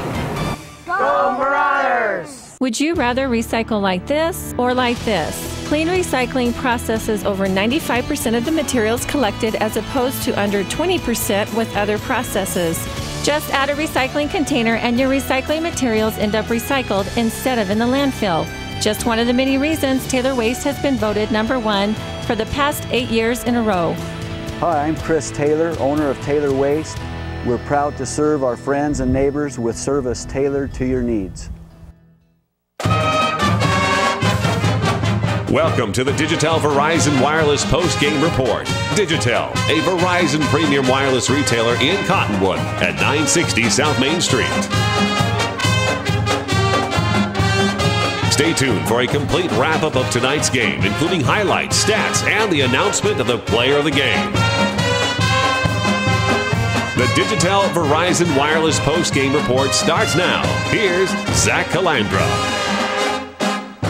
Back at Mingus High School, and the Marauders win the final game of the year to get their record even up at 500, 5-5 with a victory tonight over the Prescott Badgers, 27-3. The Marauders quite possibly have knocked the Badgers out of the playoffs, and if not out, down in the territory they don't want to be. Looking at Desert Edge and Peoria and Queen Creek and those guys up at the top of the conference here in the first round. So the Marauders did their damage to the Badgers tonight, and maybe even if they don't knock them out of the playoffs, maybe they've exposed these Prescott Badgers a little bit to some of the other teams, because the Marauders had their way with Prescott here tonight. Well, quite honestly, this is so hard to say. Congratulate the Flagstaff Eagles, who first exposed the weakness to the Prescott Badgers in an early section win, 18-16. And Deer Valley took advantage of that, and Mingus turned around and took advantage of it as well. What a phenomenal effort from this squad out here tonight in front of their home team, and they just absolutely left it all on the field, and Mingus walking off the field feeling like champions. Well, and what a great game for the Marauders here tonight. They've got a bunch of seniors that knew this was their final game. And that's something I talked with our cannon man, Jesse Dowling, about this. It's kind of surreal watching these guys warm up out here tonight, because you don't watch the Marauders warm up in a game knowing that this is it. Right. It's always, well, if we win, we play again next week in the next round of the playoffs, or unless it's the championship game. It was just kind of weird watching this team out there warming up before tonight's ball game, knowing that this is it. No kidding. Well, it for Anthony Broyles, Ulysses Hernandez, Micah Navarra is the quarterback for the Marauders. Brennan Kitchen, who spent, unfortunately, half of his senior year on the sideline. Marshall Schill, he'll go on to baseball. Tanner Karen, hopefully that young man's okay, left the game with a minute and a half left. Jahar Jacobo did a fantastic job, 9 kicking points here tonight. You've got Rangel, number 20. You've also got Dakota Hanks, number 23. He has been a starter for several years, as has Jesse Rios, number 28, wearing 11 here tonight. Felix Vera played corner, by the way, all night here tonight, especially with Thagard being out and ill. Hunter Spear, number 52, another senior for the Marauders. Number 55, double 5, Isaiah Baker. We're going to miss his threat in the middle. Jake Hockman played his heart out here tonight. Number 59, Tyler Bond, the center for the Mingus Marauders. Alec Eppinger went both ways most of the year, especially with McKeever going down, number 72. And Masad Montano rounds it out for the Mingus Marauders, number 82. And those are our seniors. Now we got a screen full of seniors, and we've also got a screen full of returning underclassmen, too, for next year. And a lot of guys that got some exposure and a lot of playing time here towards the end of the season. It was as if Coach Young knew, let's start getting some of these guys in here, and so that next year when we start the season, it won't be brand new and it won't be deer in the headlights type of thing. These guys already have some varsity experience, and they'll be ready to go next season. Man, I would absolutely love it if we could just pick up off the heels of this game, because it went the Marauders' way. They gave up some yardage in the middle of the field, but red zone was absolutely tough for the Mingus Marauders, and they are getting a well-deserved cheer out here. First quarter action, 6:47. Mingus would go up on Prescott, and you could tell right there, Zach, that Prescott was surprised. The Badgers expected to be able to roll here, and Mingus went to the air and could do so quite easily. In fact, it started with a halfback option for 32 yards. Karen find Rios down the field, and a couple of plays later, Rios would get the reception for the touchdown, a 5-yarder from Navarez. And, in fact, great blocking out there. Navarez rolls to his right, finds Rios in the end zone, just wide open in the back of the end zone. Mingus, with the extra point from Jacobo, was up 7-0 at that point, would score another touchdown in the first half. In the first quarter, 2:28 left to go. Another throwing touchdown, and Navarez was 5 for 5 in his first 5 attempts. 2 touchdowns, both of them to Rios. This one, 28 yards with 2:28 left to go. And once again, Rios just got behind the defense. It was like Prescott was expecting that Mingus was going to run, couldn't throw the ball, and Mingus sure proved him wrong, getting up a quick 14 points with the Jacobo extra point, and Rios the recipient of both of those touchdown tosses. Mingus would then make it a three possession game very early in the first half, scoring again with 3:21 left to go in the second quarter, and this one would be a field goal, a 26-yard field goal, a first of two field goals by Jacobo here tonight. And Mingus led 17-0. Then with just 30 seconds left to go in the first half, Prescott would finally get on the board. And it would be the only time they would get on a board. And it would be also by a field goal. This one a 29-yarder by Fernandez. He ends up going 7 for 9 with field goal attempts for the Prescott Badgers here tonight. And you can see on Channel 2, Cable 1, and Suddenlink Channel 2, it just gets inside the right upright. And at halftime, it was 17-3. Would have loved to have been a fly on the wall at halftime in the Prescott locker room. Yeah? Yeah. I don't know. I think it might not have been too good in there. Well, I'd love to. Fighting for your playoff lives. Yes. Would have loved to have heard that, because that's exactly what Mingus wanted to put them in, and Mingus controlled this game right from the start, and at halftime had already gotten this Prescott squad on their heels. Baines had already carried the ball 16 times in the first half. He would only get 2 carries in the second half, and Mingus was able to contain him. And for him, 16 carries is kind of like 32 carries. Yes. Because he gets hit, and then he keeps going, and then he gets hit again. It's like he gets hit 2 or 3 times each time he carries instead of just the one. After Mingus was up by 3 possessions, with him only carrying the ball twice in the second half, I wonder if Coach Collett actually came to the conclusion, why risk getting this kid hurt if by chance we make playoffs and just keep him getting pounded out there, because, well, Mingus is known for mangling. They are known. The Mingus Manglers. I mean, Mingus is known. If you go and play at Mingus, you're going to walk away with bruises. You might win. Hey, a couple years ago, if you went to play Mingus and you were your team's best player, ouch, you're out by halftime. Yes, no kidding. Mingus will come and they will hit you. They play the game hard, and that has always been Mingus football, and it was Mingus football here tonight. We saw the hacking and the stripping attempts. There's probably another 20, 30 extra rushing yards because Mingus was ball hawking. You know, in these last 4 games, you know, coming into tonight, 3 of them were against lesser opponents. Tonight was against a playoff team, and even with the loss tonight, may still be a playoff team. But the Marauders have been manhandling everybody. They have just been running up the score. Offense has been able to score almost at will. The defense has just been stymieing people left and right, coming up with big plays, turnovers, everything for this team has really come together here down the stretch. And I think that when you're sitting at 1-5 on the season, and you start thinking about, man, oh man, if we can win a couple of games down the stretch here, maybe get some momentum going for next year, and then you win your final 4 games of the year, and you beat the Badgers, who is going to be a big rivalry for the Mingus Marauders coming up here over the next few years, or for as long as we're in this section at least. That's a lot of momentum going for these guys going into next year. No doubts about it. And at halftime it was 17-3, but Mingus would then pick it up and put 10 more points on the board here in the second half. In fact, they'd shut out the Badgers in the second half, which I don't think the Badgers are accustomed to that. No. With 7:55 left to go in the fourth quarter, neither team scored in the third quarter, and Broyles would get another senior gets his first touchdown of the game, a 9-yard blast, and the Mingus Marauders would then go up by a score of 20-3. Great blocking, and you could see when Broyles ran, he just ran with such incredible intensity. In fact, he hit the cornerback as soon as he got into the end zone, steered into him actually, and made contact there. And Mingus went up by a score of 20-3 at that point. And then with just not too long left to go in the game, Mingus would then extend the lead. And here is the Broyles. If you're watching Channel 2, here's the Broyles touchdown run. And he would just not be stopped, would not be denied out there. And Mingus does a fantastic job. However, prior to that, I know what I missed.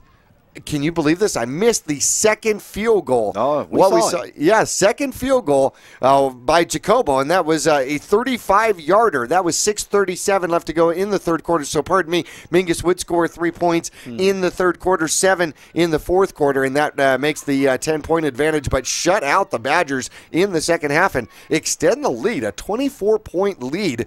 And, let's see. Deer Valley beat this squad Prescott, who now goes backwards, sliding backward into playoffs potentially, 38-7 last game. So they win by 31. Mingus wins by 24. Those are rather large differences going into the playoffs. Badgers are backing into the playoffs if they are to make it at all. Yes.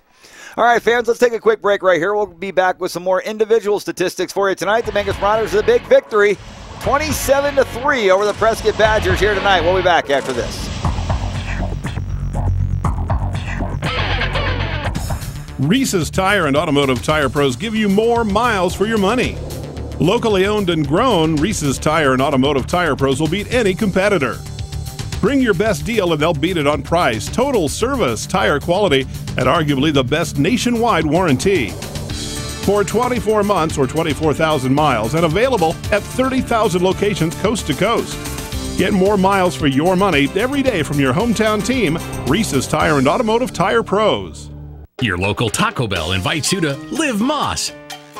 There are now 3 varieties of Doritos Locos Tacos at Taco Bell: Nacho Cheese, Cool Ranch, and the new Fiery Doritos Locos Taco. Convenient hours, drive-through, and open late every night. Visit your local Taco Bell, located on the corner of Highway 89A and Cove Parkway in Cottonwood.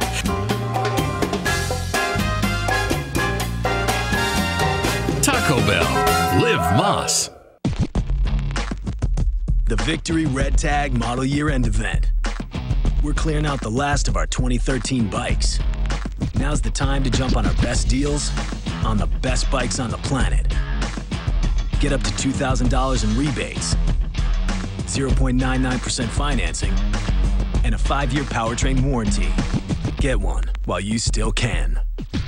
Visit Cottonwood Motorsports at Route 260 and Western Drive. Hi, I'm John Andretti for Window World, America's largest replacement window company. Made in the USA. That's a powerful statement. It's also our story. Window World was born here, and the products we sell and install are made here. Our stores are locally owned, so your money goes to work here in our community. We think that making American homes more energy efficient goes hand in hand with protecting American jobs. Window World, American made, American owned. Visit the new location at 101 Air Park Road in Cottonwood. Call 649-9111, ROC number 286642. Two things we can count on every year. A new set of tax rules and great weather here in northern Arizona. Jackson Hewitt Tax Service, locally owned and operated by Lewis Rice since 1997, is here for you all year long. Your neighborhood Jackson Hewitt Tax Office will help you in all of your taxing situations. Electronic filing is always free with your tax preparation at Jackson Hewitt Tax Service. Get more in return. Call 1-800-234-1040 for an office near you.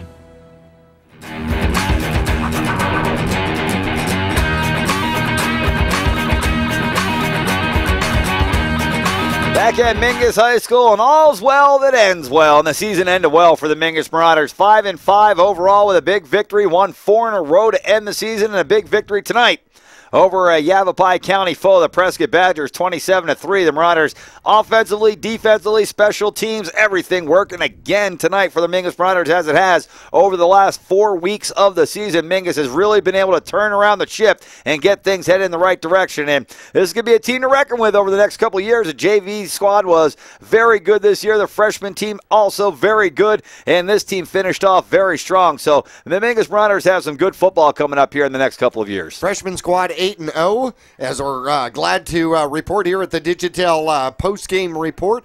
The JV squad 6-2 on the year and had a phenomenal season. We've been talking about the playoff picture. However, Mingus took something away from Prescott here tonight that we haven't talked about. They took away the section title because Mingus has beaten Prescott, even though they've got they're going to have a tied record. And have the head-to-head competition with Bradshaw. Bradshaw is 5-1 in the section, and the Prescott Badgers will end up 4-2 in the section. So the section winner will be Bradshaw. Right. Quite possibly knock the Badgers out of the playoffs, which would be a great thing. Individual statistics here tonight. The Mingus Marauders, another big night of offense, JB. You mentioned earlier that the last 2 games, Mingus has over 900 yards of offense, and a lot of that came here tonight against these Badgers. Well, 403 yards here in offense for the Marauders this evening, and 517 yards in Flagstaff against Cocoa last Friday night. Navarez ends tonight 8 for 13. Very functional night. 94 yards, 2 touchdowns, but he was 5 for 5 to start the game, set the tempo, put 2 touchdowns on the Badgers real quick. 2 Rios, who had 4 receptions, 90 yards, all in the first half, and 2 touchdowns.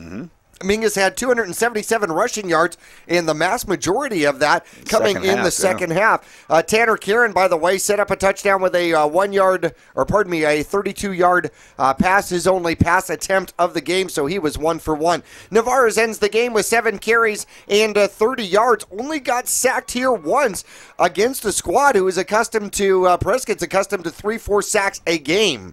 Dakota Hanks finishes senior season with 9 carries and 70 yards. He'll fall just short of 600 yards on the season. Anthony Broyles gets another 4 carries in the game, 57 yards, and another touchdown.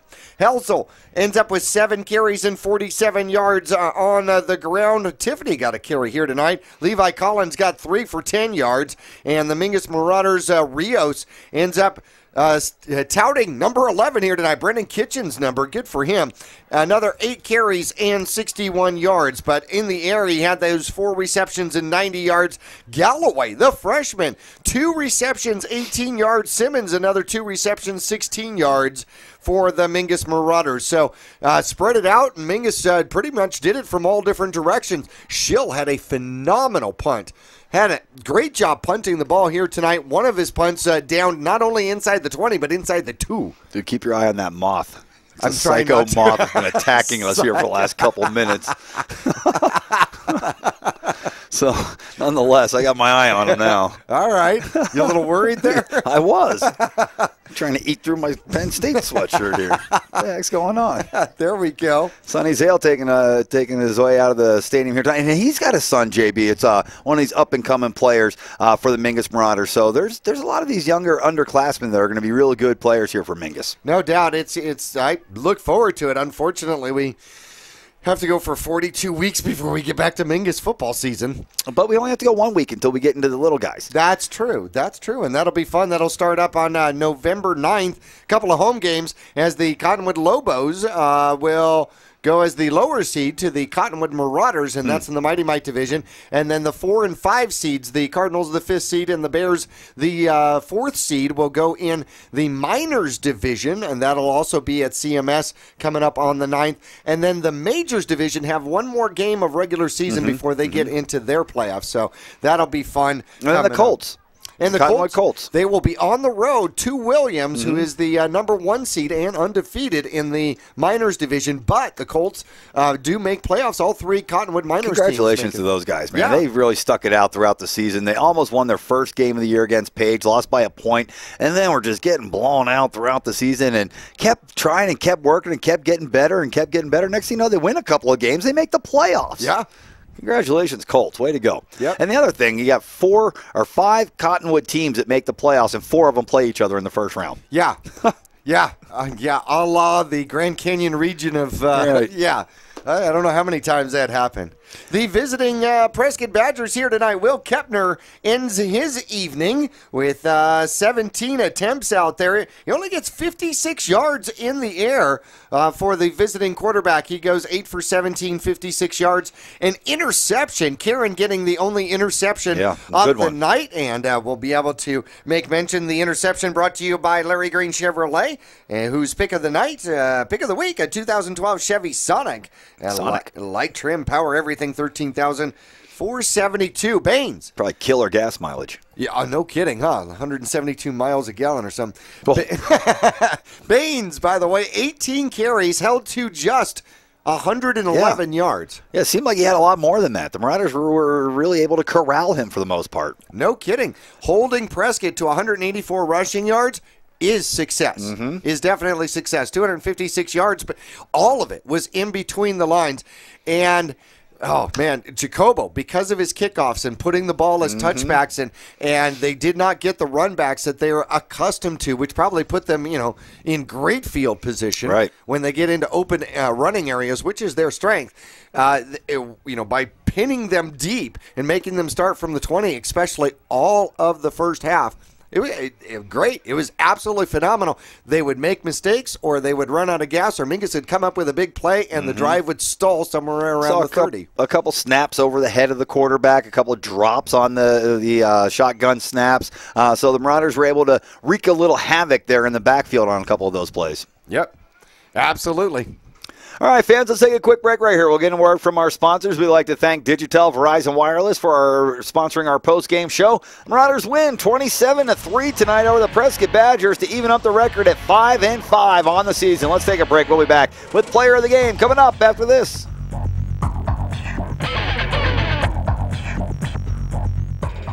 Here in the Verde Valley, it's always a great time to ride. And for all your cycle needs, it's always a great time to visit D&K Service Cycle and ATV. Their certified technicians can keep your street bike or your dirt bike in tip-top shape year-round. Stop in and check out the full inventory of riding gear. At D&K, they can help sell your good used motorcycles too. Go to dkservicecycle.com and find out about the consignment program. D&K Service Cycle and ATV in Cottonwood, a quarter-mile south of Walmart.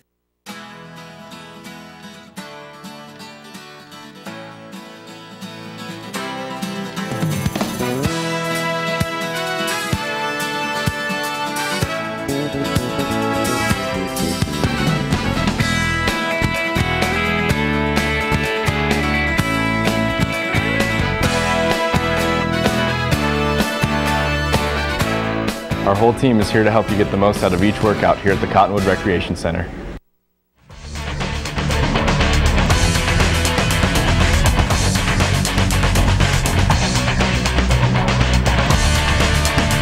Back at Mingus High School on the final night of the 2013 football season, and the Marauders win 27-3 to even up their record at 5-5 on the season and to possibly knock the Prescott Badgers out of the playoffs. We'll have to see how things worked out here tonight.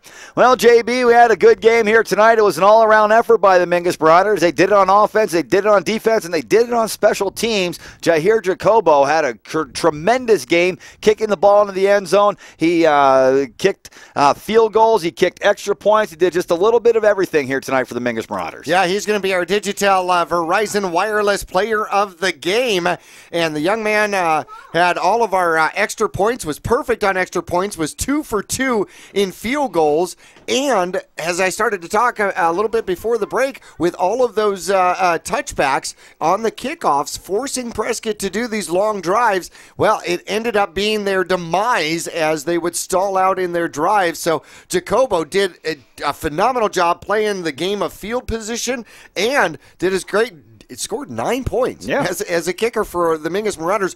Usually that means we were playing in Chin-Lee and we had that many touchdowns. Yeah, we had 63 points on the board. Right, exactly. But no, he did it with 2 field goals, and I can't remember the last time we saw a Mingus Marauder kicker with 2 field goals in a night. Names like DeFligger and Wilcox and guys like that start coming. Oh, you know who else we had? Who was the other kid? A couple years ago was a good kicker. Started with an H. I can't remember his name. Hickey. Hickey was another guy that could kick some field goals. Yeah, for you. Certainly so. I don't remember him doing 2 in a. I don't either, really. No. However, tonight Rios had a phenomenal job, and that was a real tough job. Real tough decision. 61 yards on the ground, another 90 receiving yards, and 2 touchdowns. Navarez starting the game 5 for 5 with going 5 for 5 for 2 touchdowns in the first half, and really put their opponent, the Prescott Badgers, on their heels to start the game. Defensively, the Mingus Marauders did exceptional and were able to get some sacks in here tonight. 4 sacks of the Prescott Badgers quarterbacks, and that just really made a huge difference out there for the Mingus Marauders. In fact, we ended up with sacks from Simmons. Simmons and Collins each had a sack and a half here in the game. We had the interception by Karen, and what a tone setter it was for Dakota Hanks. The first field goal attempt of the game by the Prescott Badgers, and Hanks blocks it. Yeah, right off the first opening drive of the game. Yep, they drive the ball down the field on the Mingus Marauders, get the ball around the 20-yard line, 29-yard attempt, blocked by Dakota Hanks, and Mingus just would not let up from there, only allowing 3 points in the whole game. No doubt about it. Mingus played great football tonight. They've been playing great football these last 4 weeks, and tonight they pick up a big victory to even up the record at 500, and you know the coaching staff is going to be real proud of their guys. And like you said, not just proud of them for winning tonight and getting to 500, but for not quitting when they were 1-5. Yep.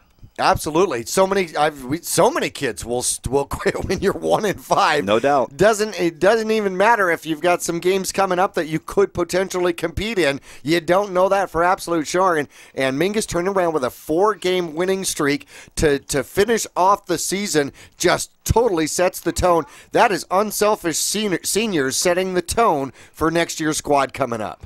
Mingus Marauders, congratulations to head coach Bob Young and his coaching staff, including Neil Dixon, the defensive coordinator and assistant head coach. The coaching staff really did a great job of keeping these guys focused, Jackie, because that's really ultimately who's in charge of making sure that your team doesn't quit when you're 1-5. And the coaches did a great job again this season of keeping these guys focused and really building for the future. As you mentioned, we saw a lot of underclassmen playing, especially down the stretch of the season. And Mingus is just preparing for next year and the year after that when they know they're going to have some strong squads coming back.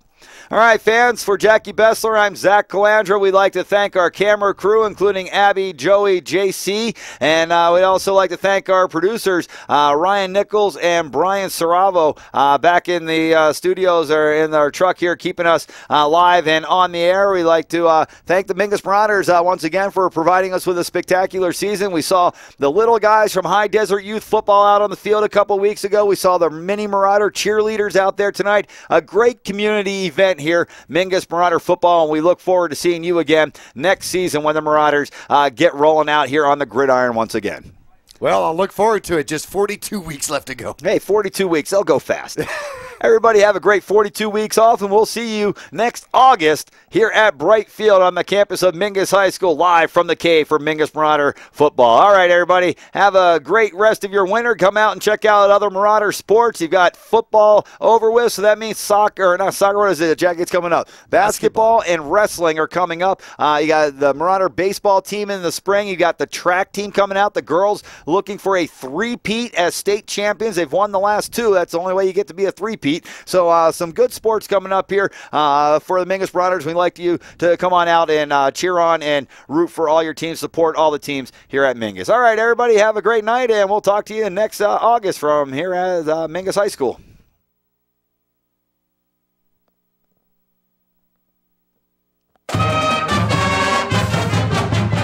This has been the Digitel Verizon Wireless Post-Game Report. Digitel, a Verizon Wireless premium wireless retailer in Cottonwood at 960 South Main Street. Join Yavapai Broadcasting Sports next week for more Mingus Marauder football right here on AM 1600 and Verde Valley Television Cable 1 Channel 2 or online at verdevalleytv.com.